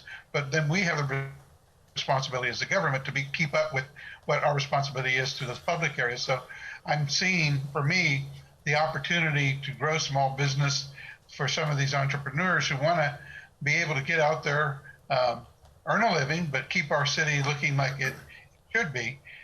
But while that sounds like an ideal, I want to make sure that it's cost effective as well. So like Spencer says, we've talked about it, to be able to see some real life comparisons that make some sense would be something that either will put the topic to rest for some reason or give us some opportunities to move forward in that. So if there's any opportunity for that, Mr. Jackson and City Manager, I surely would think that that's something that we should pursue with a more focused effort. With regards to the forestry, I think it's excellent that we do have that opportunity to have internal forestry to respond to emergency situations without having to pay a premium. But for general maintenance and so forth, some of those other things that we're maybe not addressing in a timely manner, again, some kind of study to see the cost effectiveness of what we're trying to accomplish in keeping our canopy and our city appealing to both its residents and our visitors. I think, again, it would give us a little bit more concrete material to really evaluate whether or not it's just an idea that has no real footing or something that really could be pursued. So those are just my comments on that. Anyone else, or Mr. Jackson or City Manager, do you have a response? Look at page 212. 212 says Tony. Yeah, I didn't know, Mr. Jackson, if on the bottom of 212, it says contractual expenses have increased due to the cost of mowing lawns. So do we already contract this out? Yes, sir, and we were going to speak to that. Okay. Council member and Mr. Deputy Mayor, Mrs. Ulrich is actually going to speak to that as part of the facilities aspect of our budget this year. We do have contract mowing. Okay, thank you. Yes, Well, sir. I didn't mean to misspeak, but again, it still seems like with those expenses going up, we're still not getting to where we want to be as a community and the appearance of our community. So I appreciate your efforts in that area, and thank you for pointing that out to me. Yes, sir. If I can ask a question Yes, ma'am. about I wondered this before, this digital inventory of right-of-way. I'm recalling a number from the CIP that looked really big to me in terms of what it would cost just to count trees, especially when we have Google Earth at this point. So could you describe just what that digital inventory process entails and what it would cost us or is costing us? At this moment, Councilwoman, I can't give you specifics because it's been a few years since I've actually undertaken an inventory for a municipality. I know in times past what has happened is we have actually contracted with college students and students in that field to actually go out and physically hand count the trees in the city's rights of way, and it's taking between 3 and 6 months to do that, depending upon the size of the municipality. But to your point, with Google Earth and other resources available now, we are hopeful that we will be able to get a highly accurate count of the trees in the city's rights of way and public spaces, utilizing the tools that are available to us through technology. Thank you. You might want to check and Yes, see ma'am. what's on deck, because it just seemed like way overdone given the technology that we have. And especially, I mean, for day to day, you could just check a block or something like And that. sample it. Yes, ma'am. Okay. Thank you. Oop. Oh, yes, please, go ahead, Ms. Euro. So to help to answer your question on the right-of-way, we did undertake driving the city streets for our PCI data. And as part of that, collection of the imagery of all of the right-of-way assets was included. So I would have to go back and review the cost structure to give you an accurate amount in terms of how much the tree specifically will cost. But we do plan on leveraging that already collected data and the AI component of what our vendor who drove the streets gave us to extract that information as much as possible. Clearly, not all the trees are visible from the right-of-way, so there are extra expenditures included once we get more comprehensive with our tree inventory and validating some of the different things that maybe are a little questionable or aren't quite able to be pulled out the way we want them. But we are intending on re-leveraging that data that we already collected to make sure that, you know, we're making the most out of that service that we already paid for. Thank you. Just to throw in a comment, I mean, I'm a great believer in planning, as everybody knows. On the other hand, and what I've seen, though, is now in recent years, the forestry team has been out more and more and more doing their preventive or proactive inspections and trimming. But I think you could overdo studying that in advance when they're going to drive down that block and to make a decision on a day-to-day basis anyway. So that's why I asked the question. Yes, ma'am. And part of that actually, if I can, part of that actually speaks to the need to identify the species that exist within the right-of-way, because now you start talking about gestation periods of the trees, how long they will last, and as a result, what kind of storm damage you might incur with wind shears above 30 miles an hour and things along those lines. So it's very important to just to ensure the viability of your canopy, that you understand what your species are, and you actually plant to that focus to ensure the survivability of your canopy. Thank you. Yes, ma'am. Any other questions for Mr. Jackson? Okay. I don't see any. Thank you, Mr. Jackson, for your presentation. I appreciate it. We got one more slide for We him. got one more, sir. He's got Thank one. Okay. I can't see here where we are. Okay. So to speak to our internal services divisions, to start with TSG, this is our technical support group. They manage our GIS and work order management systems. It's a fairly clean budget. It is an internal service, so we do collect different service fees and revenue, if you will, from other departments supporting. That is shown through the clearing costs in the budget line item. The only material change within this group is service licenses increases. So as we know, every time you renew a contract for a service license, software application, there are likely increases that are associated with it. For this particular year, we had offset last year's increase with our Esri solution, which is our GIS primary solution that does all of our mapping, our analytics from a geospatial perspective. We had offset in the 2021 budget the increase that we had incurred to capitalize it in 2022, given the current financial situation we were dealing with at the time. So there is a material increase this year to our budget because we were no longer able to push that forward as we have a 3-year contract with them. Business services, which is inclusive of our newly combined utilities, and I say that not meaning the utilities department, but instead the combination of all of the energy usage and water usage for our city departments. This year is the first year that we've taken it out of the individual department budgets as a unique different item that's in their different components, and instead have been moved to a consolidated one so we can provide a better visibility to our energy consumption and utility usage across the city, as well as have a department that is accountable and is looking to our usage and make sure it's accurate. This is also the division that supports parking, and the Parking Enterprise Fund is a unique one, which will be discussed in more depth at the next Public Works Infrastructure Committee meeting.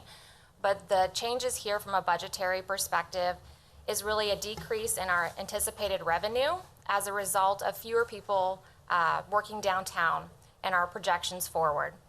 So in looking at this, knowing it is a material change, the driver of this really is a lot of our larger entities downtown have expressed that they're not going to anticipate bringing back all staff until potentially end of 2022, and even then is questionable just based on the current hybrid workforce that we are experiencing post-COVID. The facilities team, on the facilities management, we have, as brought up earlier, done a external janitorial service, so we have privatized that, and our current vendor is working out great. As expressed last year when we went through the budget process, the first company that we had worked with was not successful. However, this last one has been, and we look to continue that moving forward. We have also shifted our personnel and consumable items to fund this. So in order to be able to support it, we did reduce internal staff and have that reflected in this budget. We've also adjusted our staff hours to provide better coverage for the city in totality between 7 and 5:30, given the vast majority of our workforce. That's typical business hours. This will reduce our callback and standby pay by utilizing Answer Topeka to field our after-hour calls with voluntary overtime call list. So Answer Topeka is the same service that is leveraged with utilities, so really capitalizing on their success with that and being able to bring it over to facilities. For fleet, we are currently launching a new faster fleet management system that will provide our mechanics a higher level of efficiency and customer communications.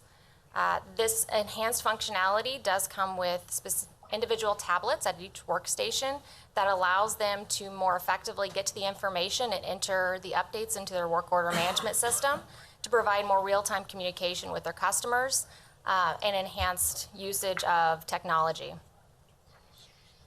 And with that, I will stand for questions. Any questions for Hannah?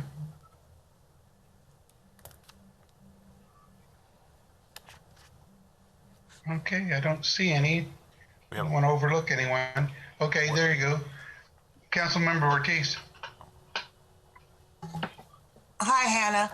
With agencies not bringing back their staff, employees, what's the plan for that? Or do we have a plan in place? For parking? Is that what you said? Mm-hmm. We have currently our occupancy is extremely low. We're hovering around 20%. So there is plenty of capacity within our garages as they do decide to bring back staff. I believe for June, we were up to about a 70% lease rate, which is materially lower than it was pre-COVID. But it does have a lot of opportunities as we do see new things coming downtown to provide options still. Okay, I'm just wondering, I think we need to put a plan together because I'm telling you, the state, they're looking to let people work from home indefinitely. They've already started taking everybody's cubes from them and making them what they call working cubes. So you don't have a place when you do go in, you just sit wherever you sit. And I think that's the new norm. I hate to say that. Even with the at the courthouse, judges are Zooming on different days. So you're not going to have that revenue. You know, I can think of a juvenile judge that she's doing it 2 days out of the week. So you're not having that. So I think we need to look at that and see how that's going to affect us, because we don't even break even with people down there before the COVID. So that's just a concern of mine. Yes, ma'am. And if I may, that is why we have decreased our revenue forecast and our budget for 2022, because we want to make sure that we're being fiscally responsible and can cover our fixed expenses and allocate the capital expenditures and improvements as needed, but get a clear line of sight in terms of what that fund balance will be as a result. So I believe it's about 400,000 less in revenues is what we are projecting for 2022. And that is based on a forecast by month trend that my team has put together based on our current rates that we're seeing. So we have seen a trend a little bit increase, and we do know that there are a number of large ones, the state's one of them, that are not intending on buying the same capacity of leases as they have historically, but with some of the other ventures coming downtown, we're hopeful that we can see a little bit more of an increase, but are being conservative with our forecast for that very reason. We will be talking a lot over the next couple months regarding the deferred maintenance and the capital impacts that we're going to see in this fund, because it will be substantial. And while we would like to discuss what that looks like from a financial and rate conversation moving forward, our budget is not built upon anything changing in that model. It's built upon what we're seeing right now and trying to project as best we can over the next year. Thank you, Hannah. Thank you, Deputy Mayor. Further questions for Hannah? Follow-up question on that, and the answer would be too long for right now. So you mentioned that you're going to talk a little more. We had a comprehensive plan. We've all been copied in recently on issues about whether the security system's working in certain garages or the exit bars and so on. So in a nutshell, are you still working on progressing through that deferred maintenance and preparation for growth plan that we had? A very quick response is yes. We are identifying the worst issues that we have, the ones that truly are safety concerns regarding the integrity of our facilities, as well as some of the lighting and security concerns, and are looking to address those this year and next year. We'll go over more in depth of what the condition assessments for the individual garages and the system in totality resulted in the next infrastructure committee meeting to kind of showcase the true impact. But we are still looking to do those sort of incremental improvements. Some of the higher capital ones that we had talked about, such as new meters downtown, have been put on hold because of the lack of funding and the priority that we're putting on the garages and the infrastructure components. There's not enough funds to sustain that particular element, but some of the lightings and those sort of enhancements, we are definitely looking to build in. Thank you for that. One of the things, and I'll ask across the table because I've talked to city manager about it, again, back to the ARPA money, because we did lose revenue, is there a chance that we could get some of that cash into the system? Right now, through our evaluation, it affects the general fund, and they evaluate whether you lost revenue in the general fund. And that's where you have to seek reimbursement. And with where we ended up in the year, we do not believe we can get a revenue replacement through the system. We don't qualify for being able to say we lost revenue. We made some changes and looked at it. By the end of the year, our revenues came up to being basically revenue neutral for us. We met our expectation. And then the reason we had the surplus was we'd cut expenses significantly along the way. So right now, the fund can't be allocated. So we actually did okay. I mean, I guess we did small okay on the businesses were able to general get fund. money and The parking fund did not make the money that it should have last year. That's very clear. And so we were behind, but we can't target that specifically per the way ARPA's regulations relate. We can't go and say we need to just refund the parking fund. They look at the general fund, so we're out of luck. Thank you. Further questions? Deputy Mayor, I do want to circle back. We have a little time right before, our next thing is to take a break here.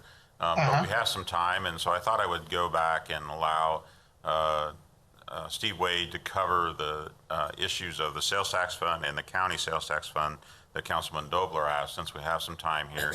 He's going to go through, that's page 245 and 246 of your book. Give you a minute to switch there if you want to.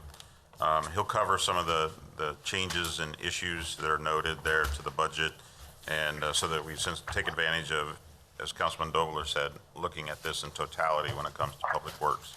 Steve? So I'll start with the county, which is on page 246, since that's specifically what was asked.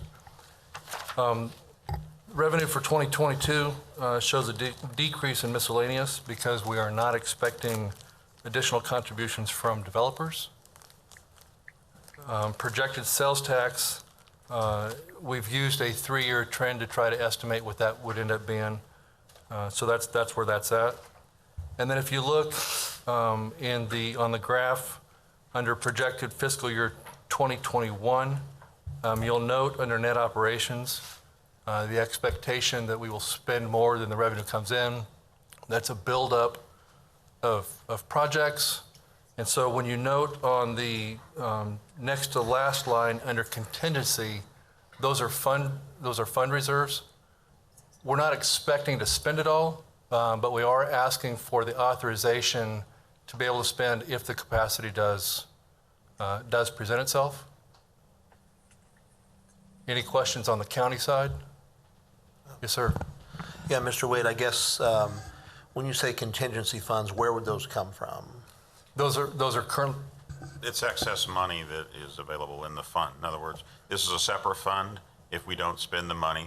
And as you look at, we saved money up for the 12th Street project, for example, didn't expend all that was coming in, knowing we had this major expense coming for 12th Street that would drain down our funds. So from time to time, we'll carry a balance in the county sales tax based on projections of projects that will be done. So it's not taking money from anything, it's just there's already built up in the fund to cover that extra? Yes. That's correct. Fantastic, thank you. Other questions on the county side?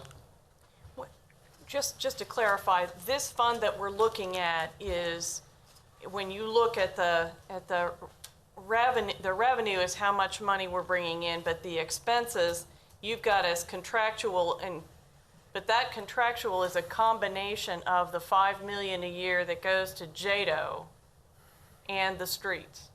Yes or no? JADO's in a different category. This is strictly what we get. We receive from the countywide sales tax fund. JADO's another account. Well, it says JADO up at the top, and so Right, but we'll double check to see, but I believe this is our portion of it. So the JADO gets funded directly from the county, and so this is only the street money? Correct.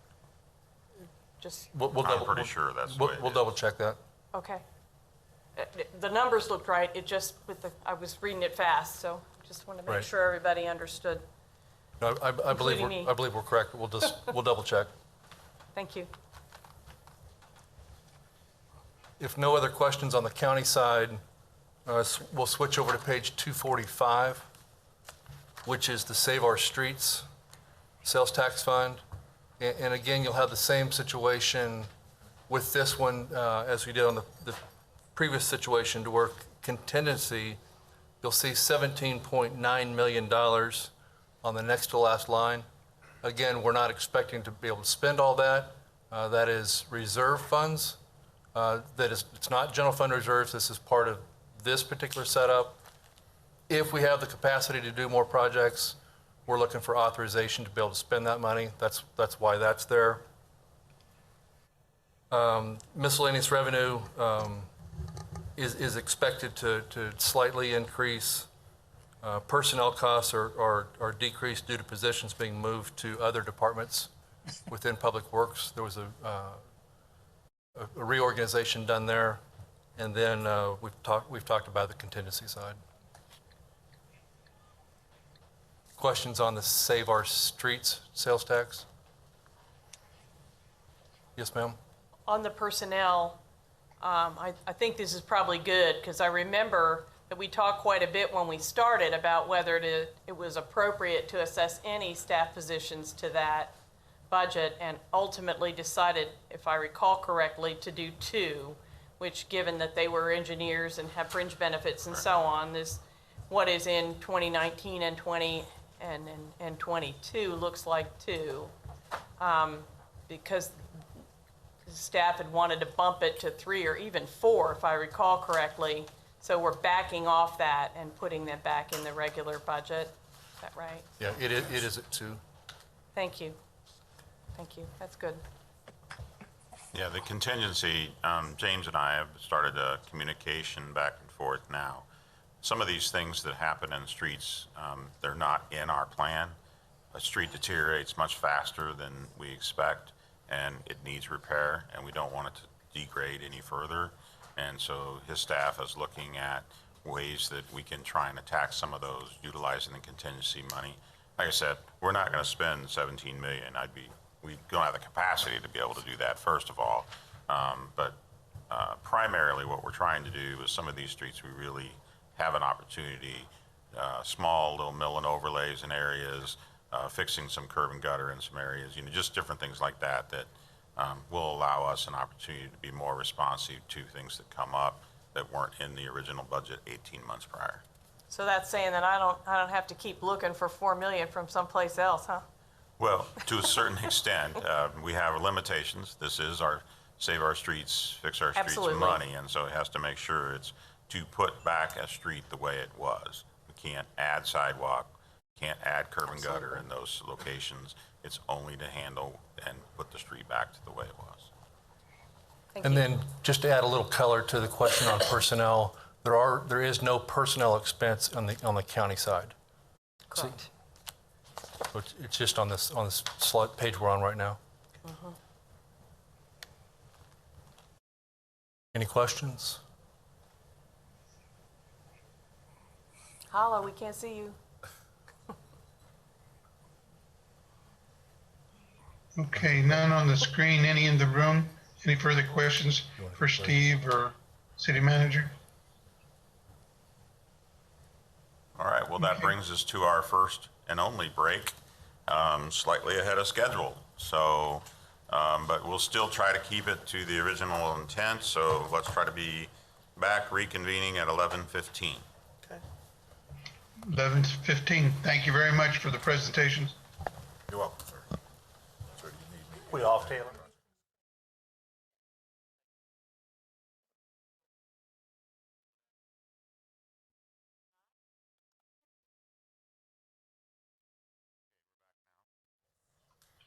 Okay. Thank you, city manager. Okay, we'll proceed then with the next on the agenda is a presentation from utilities.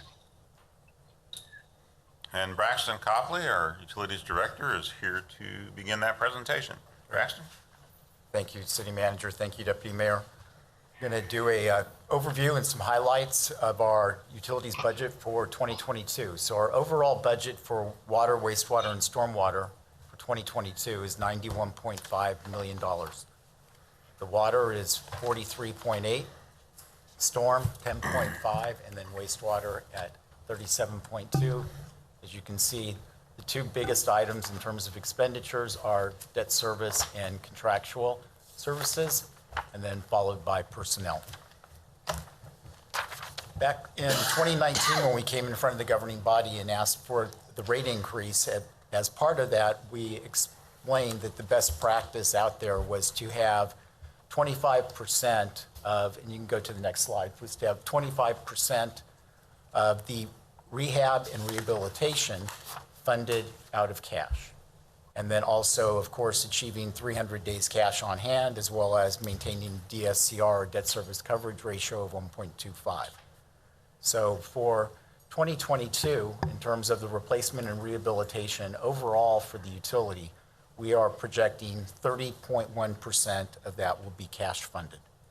When you look at the total CIP funding, and that includes not just replacement and rehabilitation, that also includes investment in new facilities, new technologies, for example, biogas, or the disinfection modifications, those are intentionally funded out of the revenue bonds as opposed to that is not rehab and replacement or rehab and rehabilitation. So I just want to make sure that they're clear on that. When you look at overall CIP, we're looking at about 18% is cash funded. So moving to the next slide, I'll just point out that this is the 70th year anniversary of the Great Flood of '51. And we used to have a picture of it in the presentation. So anyway, some challenges that we have faced in terms of this past year and moving forward for budgeting for 2022. One of those is there was a major fire at a chlorine production plant. And because of that, we have seen an increase in the cost of chlorine by 30%. The big freeze back in February, that actually resulted in closing a number of plants that manufactured the ethylene resin. And that ethylene resin is absolutely critical for production of PVC pipe. We have seen delays of months in terms of getting PVC in for some of our projects, as well as when we can get it, we're looking at price increases. One of our projects, it was 22% price increase is what the manufacturer passed on to the supplier, who passed on to the contractor, and ultimately to us under force majeure. As everyone's aware, there have just been, because of COVID, shortages relative to building materials, fuel prices, all of those increases that we are dealing with in terms of creating and operating under our current budget, as well as making sure that we're accounting for that in our 2022 budget. So efficiencies, we're always challenging ourselves how we can do things better, how we can provide better level of customer service. On the call center, our new Paymentus system has allowed for us to basically process all credit card payments now through the interactive voice recognition system. So that's definitely best practice out there so that we don't have any payment information in our system that's done through a third-party vendor that has all protocols and securities in place. We've just implemented our new callback feature.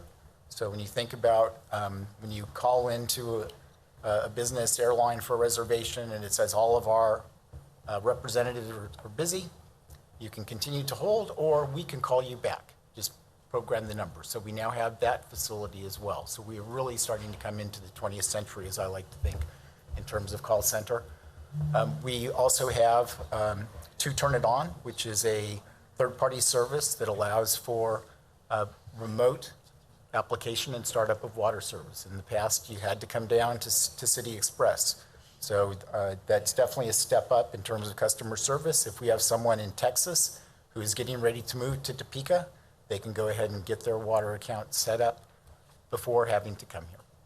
And then the last thing that I'll point out is that we have just finally worked the bugs out on, and that is you, as our customer, have the ability to select the date automatically that you want to pay your bill, as opposed to before it was you were stuck with the bill payment date on your bill.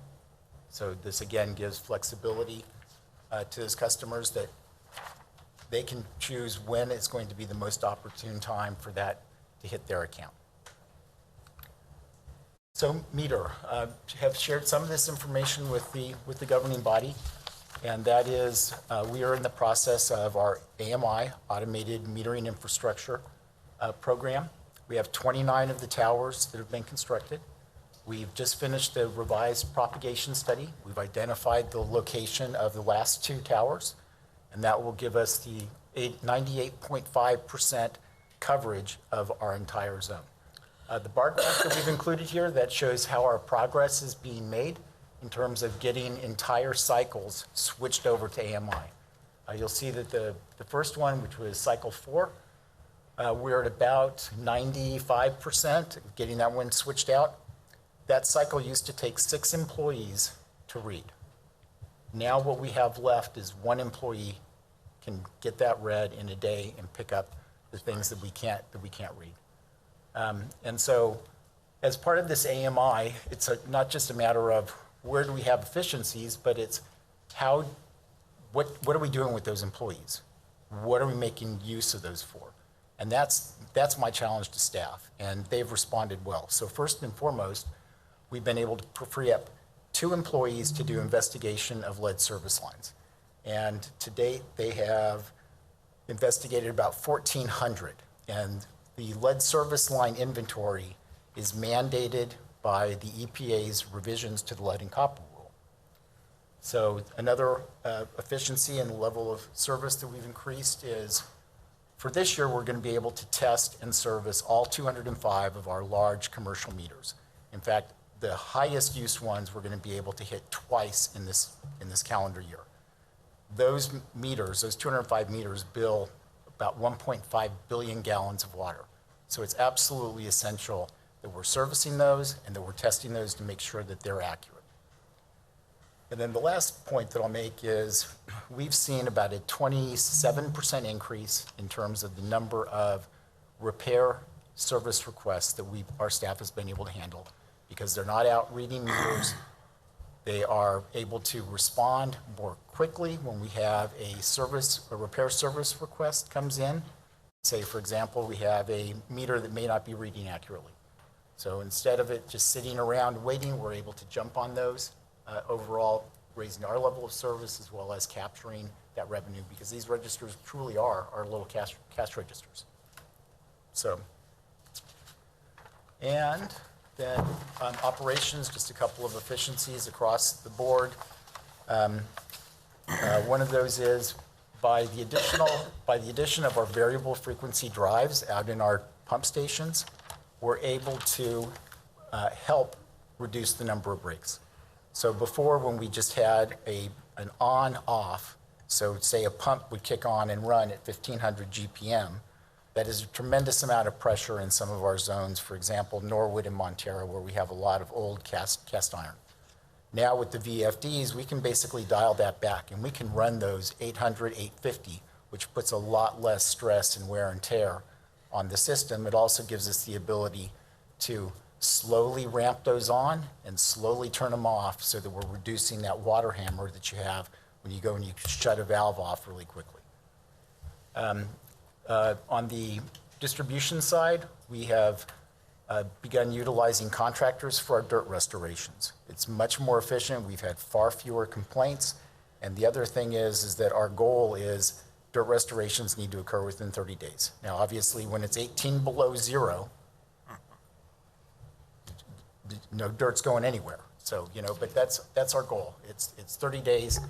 I feel for people because I've taken those calls where someone says they replaced a water line, fixed a break back in March, here it is in August, and I'm still looking at this mound of dirt out there. So it's a legitimate complaint, and that's why we've adopted the policy, and that's why we've contracted that out. Then the last thing is, as part of the elimination of 4 positions last year and the restructuring of utilities to have a deputy director of operations and of finance and business services, is we're looking at things not in a silo, we're looking at things overall in the utility.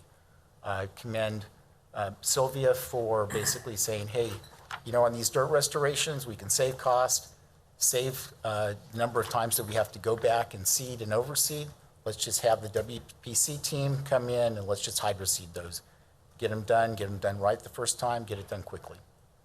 So that's an example of basically looking at it from the utilities overall, how do we improve our level of customer service? And then the other significant point that I'll make in terms of realizing the value of privatizing certain functions out by, you can move over to the next slide. We have calculated for 2020 what our savings was by contracting out locates. And it's a 54% savings, and that's attributable to locates were done by foremen. So you had the highest paid guys that were out there doing it. If you had an emergency locate, you had a truck roll and you were paying overtime for that foreman to go out and do it versus having USIC do the locates for us. And 2020 was a busy year. Over the last 3 years, we've been averaging about 22,000 locates per year. So it's significant workload to be able to get that off. Another efficiency we're looking at right now, our distribution staff, we are short 25% of our positions. We are, I'm sure Councilmember Emerson is probably also struggling in terms of trying to find qualified, reliable people for construction positions. We're right there. And so what we've done is we've had to turn to temp agencies.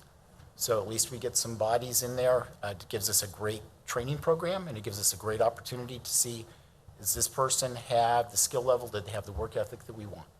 If the answer is no, send us a different employee. And so we're not, trying to do termination of those. It gives us a great opportunity to see if that person's going to work and going to work out for us. And then the last thing is we now have AVL, and this was a joint, not just joint utilities, public works, but overall city in terms of getting that AVL in place. So we now have AVL on all of our employees and supervisors' vehicles. So this gives us a great opportunity if we get a call in on a break or get a call in for a meter issue, we can look and see who's the closest employee, call that employee and say, need you to get over to this location. It also gives us the ability, if we have complaints from the public, that we can go in and verify where that person was, how long they were there for. So it gives us it's a great management tool. That's what AVL is. And AVL is automatic vehicle location. So basically, think of it as a GPS on steroids for your fleet of vehicles out there. And with that, I will gladly stand for any questions about the utilities budget or operations.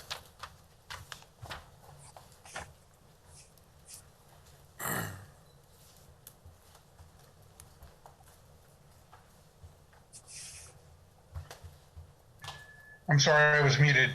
Valdivia Acala, sorry, Councilwoman. Thank you, Deputy Mayor. Braxton, I wanted to know, you say that your 25% staff shortage, you're utilizing temporary agencies. The temporary agencies that you're utilizing, are those for now filling up that 25% shortage? No, I don't believe that we've been able to fill all of the vacant positions. I think it's, 2 to 4 employees that we have currently through the temp agencies. And how are they working out? It's an employee by employee. Some work out, and then that's great because we've got vacant positions to come in, but others don't, and so we ask the temp agency to send us someone else. But at least the difference is we've got some bodies there to help us out. Right, and I know that you stated that, but what I'm asking is, do you think overall that, and I know that you're having to go to the temp agencies, but overall, has that been successful where you're able to retain those employees? Are you having to actually shift out a lot? So we've been able to make permanent hire of a couple of employees to date. Okay. So it's truly just a temporary strategy. Okay, and how long have the vacancies been there, the 25%? I mean, has this been pre-COVID? No, it's really been over the last 6 months that we've really struggled. We've had a number of employees who have left for varying reasons, whether it was retirement, moving to a different state, or they were able to take a higher paying job for on a private contractor. So in the past 6 months, you said. From where you're looking at right now, do you have confidence that as we hopefully get past COVID a bit more, that you will be able to fill up the majority of those positions? That is my sincere hope. I think that part of the issue, and it's not just the utilities, but I think everyone, with the additional unemployment benefits that were being paid out under COVID, people truly can make more money sitting at home than working. And this work, particularly in distribution, is extremely physical. It's demanding. It requires overtime where these guys literally will be working in a ditch all night long. So it's tough in a good time to attract someone, but certainly in COVID, when we had these additional unemployment compensation, it made it even that much more challenging. What's a general starting wage for those positions, the ones that are the really tough ones that you're referring to? So that would be the utility service worker 2 position would be the starting in distribution, 14 and change. Plus benefits, right? Yes, ma'am. Yeah, that's, we could always hope for a better wage than that, but I understand what you're telling me, so thank you. Councilwoman Ortiz, did you have a question? Yes, I do. Braxton, I want to celebrate with you on the callback. I've been waiting for that for a long time, but I do have a question. Some utilities, the gas company and Evergy, they allow you to keep a check on file, and we're not there yet, right? Oh, yeah. Online. So yeah, the Paymentus online portal, you can save your payment method so that you're not having to enter all of that back in. You can only save your credit card. So check into that. You can only save your credit card. You cannot save checks on there. Councilwoman, sorry, that is incorrect now. Paymentus went into effect A couple of months ago. yeah, a couple months ago. Give me a call. I'll help you get set up with your checking account on there. It will absolutely hold it for you now.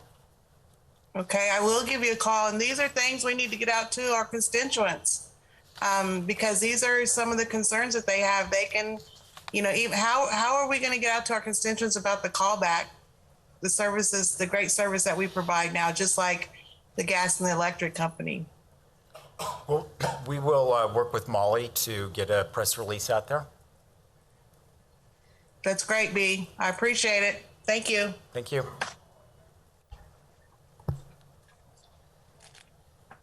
Further questions for Braxton? I think Councilwoman Hiller. Councilmember Hiller has it. One is a comment to share. I picked it up. I've got a neighbor who's working for one of our local restaurants who are also having trouble hiring, of course. And that, I don't know how many businesses are doing that, but that restaurant hasn't changed its wage scale. I don't know what their range is, but what they're doing is giving people a $500 bonus if they've stayed for 3 months, and another $500 at I want to say 6 months, and then $1,500 at their 1-year anniversary. And when you look at the overall wages and the turnover and the risk, I thought that was brilliant. And I would think that if that might apply to some of the positions that we're trying to fill and keep, that might be something. I know we've got the capacity to do bonuses. Just wanted to throw that out because it really appealed to him, and it really helped him feel appreciated by the company as well as want to stay. Yeah. So We're definitely evaluating all tools. This environment that we're in is new. From time to time, you have trouble filling certain positions, but to have trouble filling all the basic positions that have very few educational requirements, et cetera, this is new territory in many areas for us. I knew that, and because it was a local company too, I thought, well, let me make sure I share that, and now Yeah. seemed like a good time. On the PVC losses that you mentioned about the Great Freeze, what roughly was our dollar value of loss in that? So it's job by job. On the first job that came in, it was 12th Street, it was $5,000. And that was through the force majeure, was passed through from the the manufacturer to the supplier to the contractor, and ultimately to us. And that was the cost difference. There was only some of the pipe luckily that on 12th Street they actually had in stock. So that was at the contract price. It was some additional amount that they had to get from the supplier. And again, that was because of that ethylene polymer shortage. You have the vast majority of the ethylene polymer plants are all located in Texas and Louisiana. And I've never toured one, but my understanding is it takes a phenomenal amount of energy to be able to create this ethylene polymer. And with the gas shortage during the Great Freeze, that effectively forced all of those plants to shut down because there wasn't enough gas available to them to be able to make the process. So shut it down, and then now you have this shortage with the plants opening back up mid to end of March, then the law of supply and demand. Okay, you were moving really fast then, and I knew that we had a plant shut down here at the Great Freeze, and I was thinking that you were referring to costs that we incurred when our own plant shut down. So I misunderstood. Yeah. Did we have losses or costs with our own shutdown? Help me, which shutdown? Which during the freeze in when February? We had the freeze and that was we had an issue with Westar cut off power. Yeah, so we lost feed from Westar, and a couple of our generators, because it was 18 below zero, did not kick on, and so that we still had flow coming through, gravity flow coming through the plant. Okay. So, yeah, because it was still coming in through the headworks because of the pump stations going there, and then we can feed gravity from the headworks down to all the way down to the oxidation. I was just looking for catastrophic loss of some sort, right. But we didn't have that. It was just shut down. Okay. And the other question, no surprise, would be I really appreciate what you started with the percentages in terms of how much cash, how many cash projects we were doing, but what that still means is that between 70% or more are being bonded, which means they're costing us substantially more over time than if they were done with cash. Is there any work being done or any contemplation of being able to shift that ratio even farther? There's always a tension there, because if you're not bonding, then that means that you're having to pay cash, which means that you have even more pressure on your rates to get your rates up to be able to cash fund. So, I mean, in terms of our modeling and what our representations were when we went for the rate increase, we said our goal was 25%.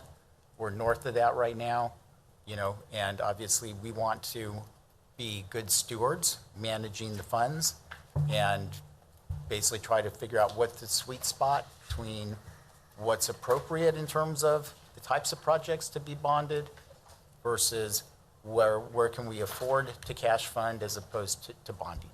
And I appreciate your discussion on that. I just wanted to check, because it still always stays with me that, especially with revenue bonds, which are longer term, typically a 40% differential roughly on the cost, and that's just a shame to me if we could figure out some way to continue dialing it back.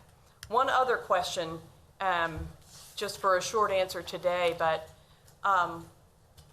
we're seeing a lot of repeat spots that there are water main breaks, as well as, and I haven't mapped it, but for instance, along the 12th Street corridor, within a block or two, in many cases, of the work that's being done, we've got other water mains popping.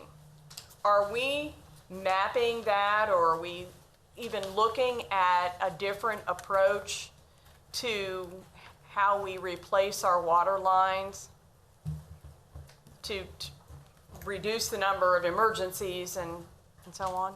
Right, so the quick and dirty answer is, since 2017, we have completely revolutionized what we're doing on asset management. So we are now utilizing a particular model, which is the FRACTA model, which is based on the consequence of failure, the likelihood of failure, and then ultimately the business risk evaluation. And using that model to help us make good data-driven decisions in terms of where we replace. Now, with that, and just want you to know that where we had the most recent break on 21st Street, we are in design on replacing that particular main. A couple of other points that I'll make is that we have expanded in terms of what we're doing with PVC as opposed to the old ductile iron pipe. In fact, the 21st Street project is going to be our first major transmission main using PVC. So that's going to be a 24-inch PVC main that's going in there. So we're using, as part of that project, we're using some replacement funds because there's an existing 100-year-old 12-inch main is what's breaking. So I can use some replacement funds on that, but then my model shows that long-term, I need transmission piping along there. And so as part of this project, we're going to be upgrading and upsizing that to 24-inch, and it's going to be PVC.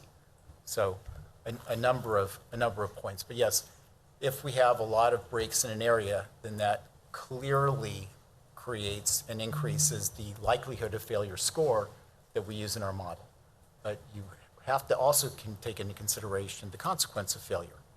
Because if it's a residential neighborhood with a lot of breaks, it may have a high likelihood of failure, but the overall business risk exposure and the consequence is going to be lower than if that line were located adjacent to, say, Reesers or to a hospital, because then the consequence of failure is significant. So that's the balance. You've got to look at both of those to give you your business risk exposure.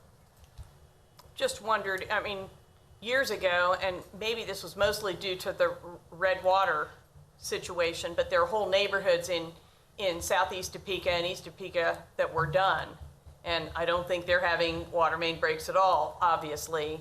And when you were talking about the metering, the rigs, whatever you said, that you know, if these just all these pops within a couple of blocks of the 12th Street corridor are because of the work that's being done on the main and then surges, then, I mean, it seems to talk to me that that's probably happening because of the work that we are doing.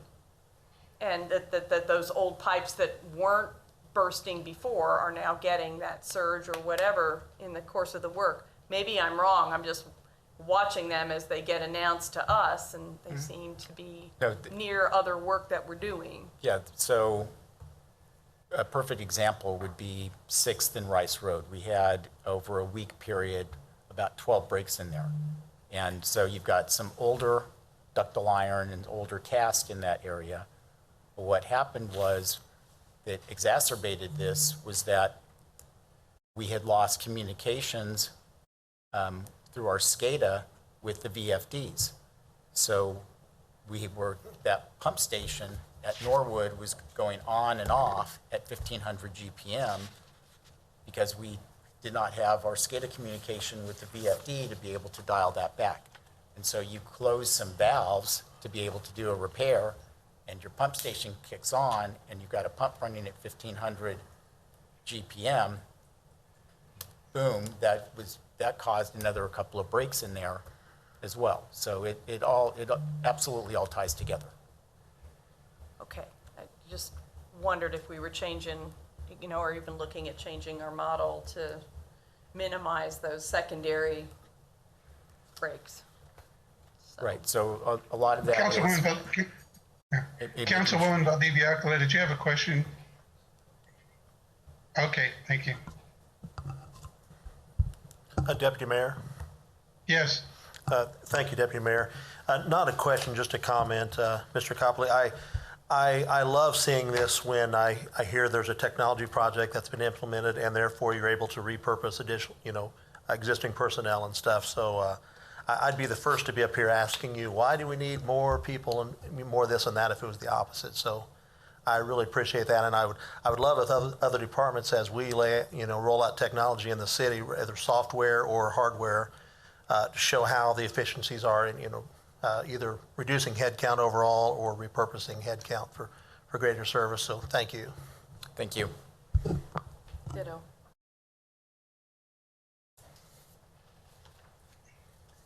Okay. I can't tell for sure, but anybody in the room or, no, I don't see anyone on the screen, have any further questions for Braxton? Okay. Thanks, Braxton. City Manager, thank you, Braxton, for your presentation. Thank you, Deputy Mayor. Risk funds. Yes. Jackie, are you ready to do risk funds? Jackie will make her way forward here, and we're going to talk on risk funds. Is that? So if you could turn to page 31 in your presentation handout that was sent last night. They aren't numbered. Oh, yeah, in the lower right-hand corner, I think they are. Not all of them, though. Not the title pages. Yep. Okay. Once you get back in there. We're looking for at-risk funds. Yep.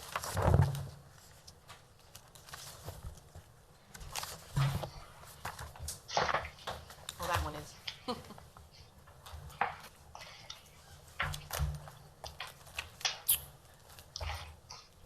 So we wanted to cover this today as one of our items, looking at our expenses and revenues as it relates to our risk fund. So I'll let Jackie cover it. Good morning, everyone. I will start with the property insurance fund.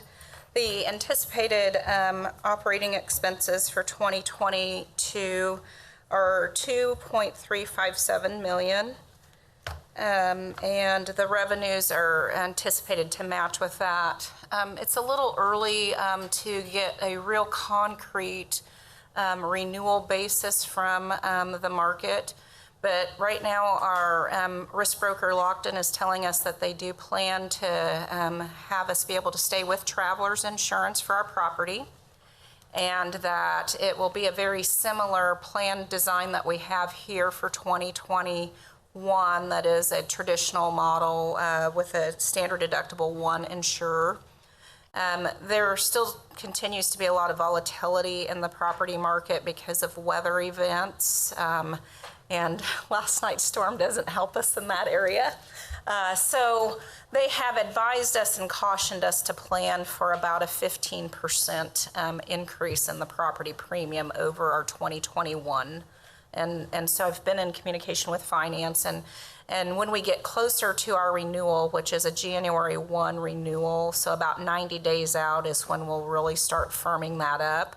But now that as we're closer, I will stay in contact with Lockton about every 2 to 4 weeks. I have another meeting with them next week, and so we'll just kind of keep a very close watch on that premium.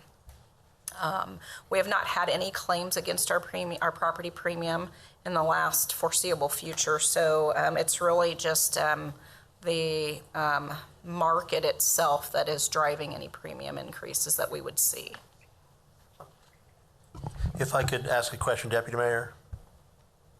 Yes, please. Thank you, Deputy Mayor.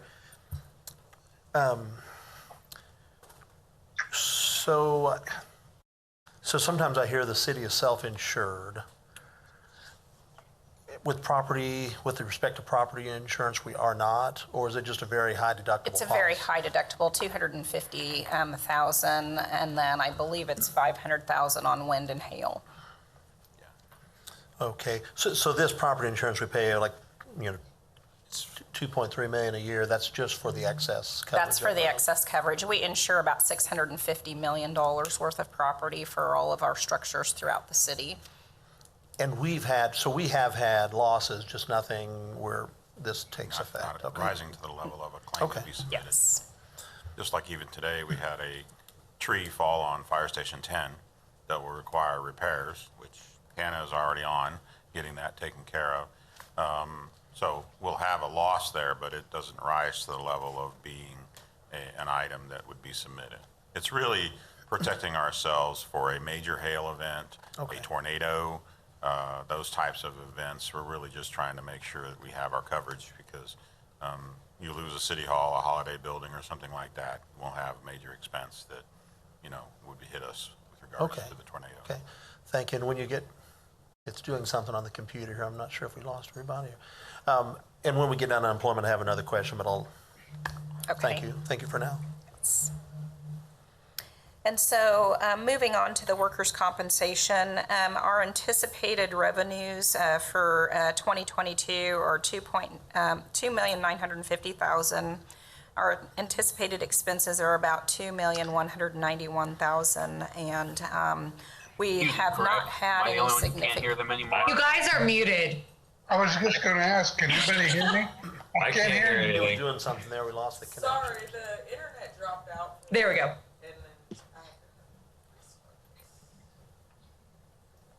Okay. You're back. We've got you. You're back Okay, on. I'm back on. Okay. Got your back. So for workers' compensation, I don't know where I dropped off, so I'll just start back with workers' compensation. The anticipated operating revenues are $2,950,000 for 2022. And the anticipated expenses are $2,191,785. We did not incur any significant claims during 2020 or thus far in 2021. And so that's a positive thing and attributes for us being able to incur more revenues than expenses, but that allows that contingency for any unanticipated large claims. And just to kind of give a perspective, for 2020, we had 82 claims compared to 94 in 2019. So I think COVID definitely, with the different working patterns that we had, did result in less work-related injuries for 2020 as well. On the health insurance fund, we are anticipating $13,402,278 in revenues and expenses, and that is built in a 4% increase over 2021. One of the things that I wanted to highlight in the health insurance fund is that last year we renegotiated our contract through the RFP process with our on-site clinic, which is HealthStat. They're in the process of a name change to Everside.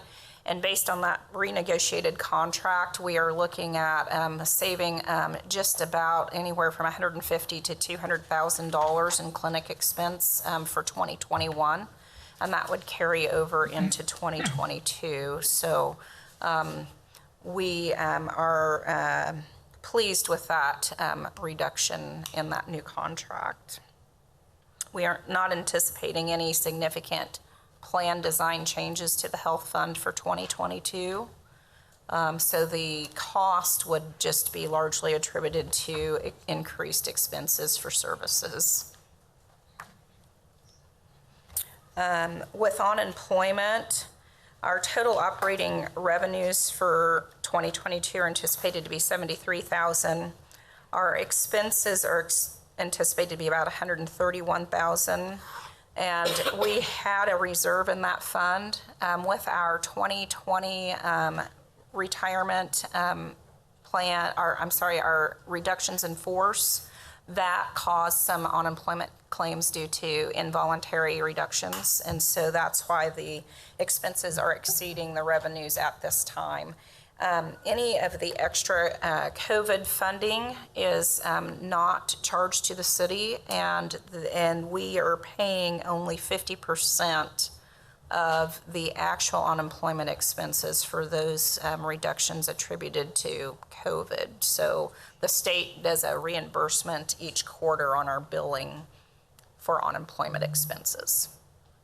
So Deputy Mayor, if I could ask a question on that, please. Yes, please. Thank you, Yes. Deputy Mayor.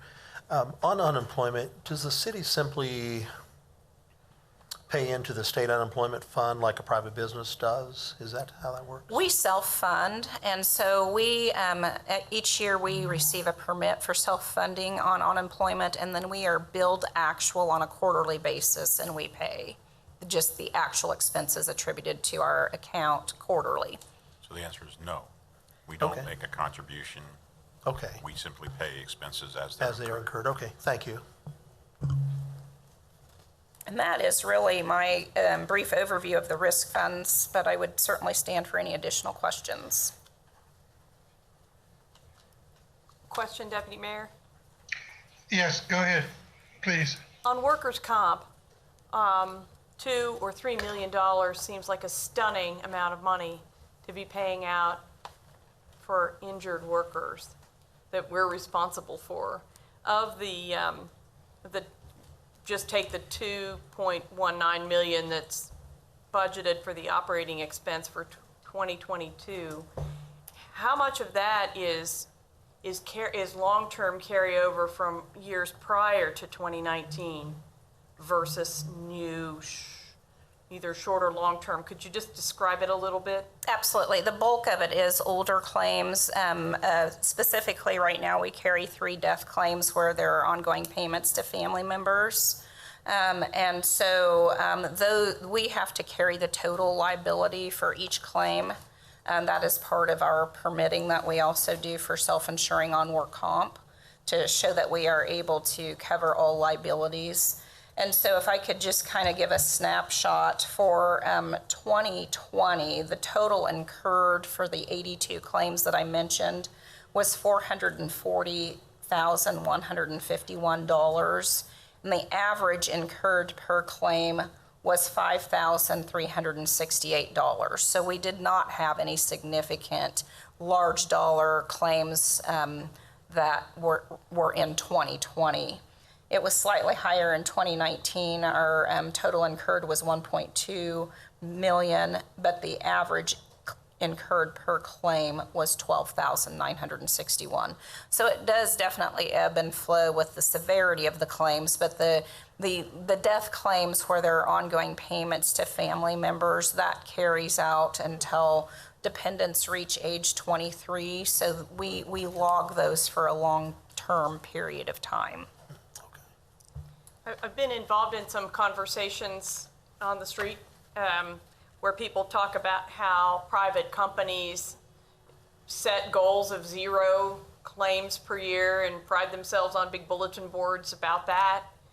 I know you've worked on this, but it still seems like a lot of claims. Could you talk just a little bit about where we are on that? So we work with each of the different departments. They have safety committees, and our risk program manager now is Sarah Jones, and so she'll work with the departments and go out and recognize. I know WPC has a board at their facility that says how many days since the last lost time claim, and we'll do kudos with different things at safety meetings to recognize safe working habits, especially one of the things that we haven't done it yet this summer because we're just kind of transitioning to a new risk manager. But we will also go out and on hot days, if we find crews doing the right things, like wearing their hard hats, we have these little cool packs that can go inside of the hard hat. So we'll incentivize that good, getting caught doing the right thing with a cool pack for your hard hat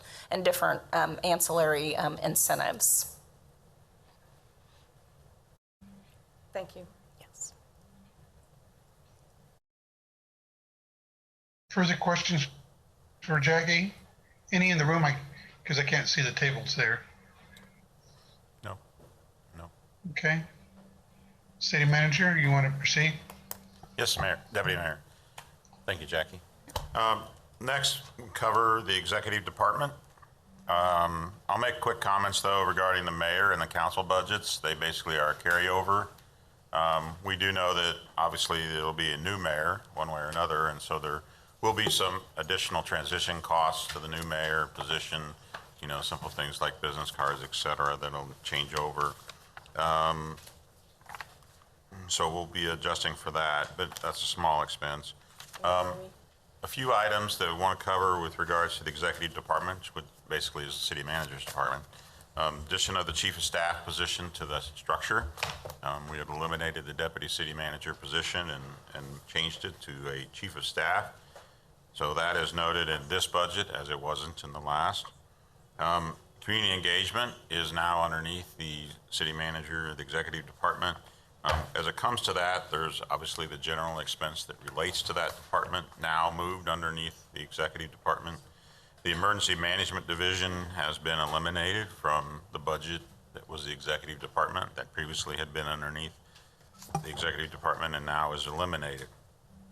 When you look at community engagement, though, 3 highlights, one is just, as I mentioned, the general expense now coming under our budget, but also the inmate programs. We've had to renegotiate our contract with the state. There is an increase that will be incurred by us in order to keep those individuals working for us. It's vital in order to have them in place as it relates to the elimination of blight. These individuals are the ones that are going out into the neighborhood, picking up things in the streets that are left abandoned. These crews are very, very important for us to keep the trash and material that we see in our lower income neighborhoods especially, to make sure that we keep our town cleaned up. But we did have an additional expense that will be incurred this year as it relates to that. A little over, I believe it was 200,000. I'm trying to remember the number, but it's a number that is much more increased from what we had before. But to do it on a private side, hiring a crew would be less effective. Also, there are also additional grants that we receive under this department that we distribute to the various neighborhoods.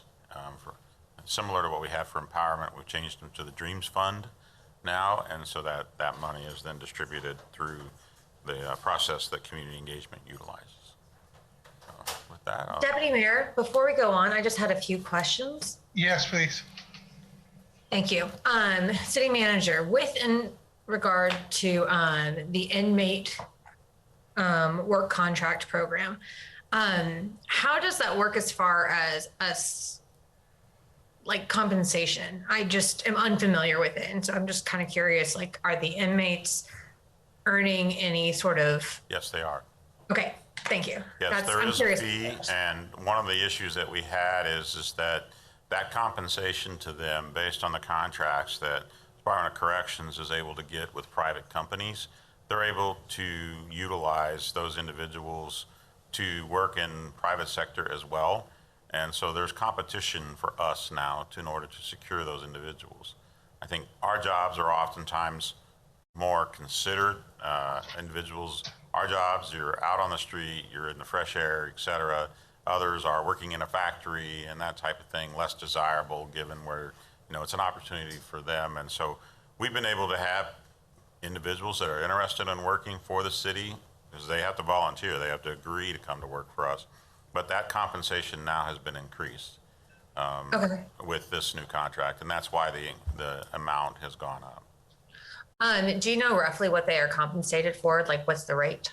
I don't. I'd probably say the wrong number, but I will get you that number. I'll send it out to the governing body. Monique has that number as to what it will be now. Okay, thank you. They didn't used to be paid, did they? Is that new? It's new. It goes into an account for them. Right. Councilmember Valdivia Akla had her hand up. Hold on 1 second. Deputy Chief of Staff has a comment following. The dollars that is paid to the inmates actually goes into an account that is there, so when they get out, they are given those dollars. And it's not an exorbitant amount, but it is a compensation rate that is set by really the Department of Corrections. It used to be that it was that, or at least the way it was explained to us, was that was a fee to the Department of Corrections to pay for the supervisor for the crew. It didn't include any money for the inmates. Correct. The breakout is, the package is the compensation for the supervisor, but it is also now a fund that's set up that the inmates can use to purchase stuff internally while they're in there, or also to have some money in their pocket when they walk out the door. But it's not a huge amount. And I was just informed by Mary, who worked on the contract, it's $10 an hour that they receive. Oh. Which I think before it was in the $3 range, if I recall right. Councilmember Valdivia Alcala. You have a Thank you. question. Yeah, thank you, Deputy Mayor. Hannah had asked the question about what the compensation was. If we could get that information emailed, I'm just going to say right off the bat that, I mean, I know a lot of folks think that this is good for, to have this convict labor. I think that there are a number of social justice organizations that believe that there is a very inhumane component out of it. So as I try to look closer at the issue, I would like to get information sent to the council about, in more detail about the program and the pay, et cetera. I would appreciate that. Monique, come on. Is Monique there a was following along, and she came from her office and is going to help us out. The rate we mentioned, it was $10 an hour is what they're being compensated now at. So, Yes. Monique, you want to add any more color, depth to this, please? Sure, absolutely. So, Plus room and board. Sure. Yes. Yeah. I mean, just seriously being honest about it. I mean, yes. So we were contacted by the Kansas Department of Corrections early this year to inform us that now we have competition. Both Russell Stover's, Walmart Distribution, and Cook's Mattress are paying inmates between $14 and $17 per hour. They're able to utilize the funds. There's a formula that's set up. They pay for room and board. They pay for any fees or any fines that they have. And the other money is set into an account for them when they are released. The concern is that if we did not have a competitive amount that we would be able to salary to be able to be a competitor, that we would no longer have inmate crews. I was able to meet with Director Jackson and have an in-depth conversation about blight, show him pictures and examples of the blight that we're dealing with. Due to the pandemic, it has been exponential in the NIA and low to moderate income neighborhoods. There was an agreement that we were able to establish that through Public Works, they are sharing the cost for the inmate crew program. Councilmember Lesser, then Councilmember Ortiz. yeah, the only other thing I would point out too is also other ones that are pointed out. I have 3 clients of mine that utilize in the private industry. I know the women's prison, one of my clients utilizes them where they pay them and they go work out at Memory Phone Liquidators is actually the name of the company. But then I have 2 other ones that do the same thing. So it's not something that we just do. And I would like to get a little bit of that information too that Christina asked about as well. Part of that too, though, is I do think from some of the individuals I had talked to over there when I have done some inspections over there is I know at least at that facility they like it because they're able to make some income, as well as he creates an opportunity for them if when they do get out they've been shown to be a good worker, then they have an opportunity to get full-time employment when they leave there as well. I don't know how some of the other ones do, but it also kind of works as a proving ground for some of those people that then have a difficult time walking in the workplace because of their record. They've demonstrated reliability, trustworthiness, et cetera, et cetera. So there's kind of 2 sides of the scale to look at it. Thank you. Mm-hmm. Councilmember Ortiz. Thank you, and that is correct. They do get experience. They get to get out from those walls. Our NIAs have utilized them. It's the best thing that Mayor Button could have set up in this community. Not only that, I'm gonna look at it from another point of view. The little monies that they get, they pay their restitution, they pay their fines. So it's just a win-win situation. And as you can see, it's been such a good deal. Now we've got other companies jumping on board, but it would have been nice to know when all this changed. So we could have looked at it then instead of at budget time. Thank you, Deputy Mayor. Councilmember Valdivia Alcala.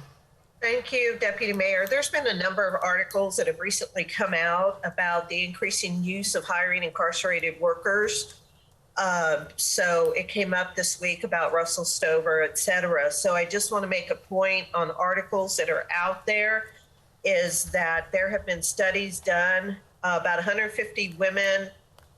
Eon Higgins reports in his newsletter, The Flashpoint, about 150 women are bussed in from the Topeka Correctional Facility and paid $14 an hour, but the prison keeps some of their wages for room and board, taxes, transportation, and other expenses.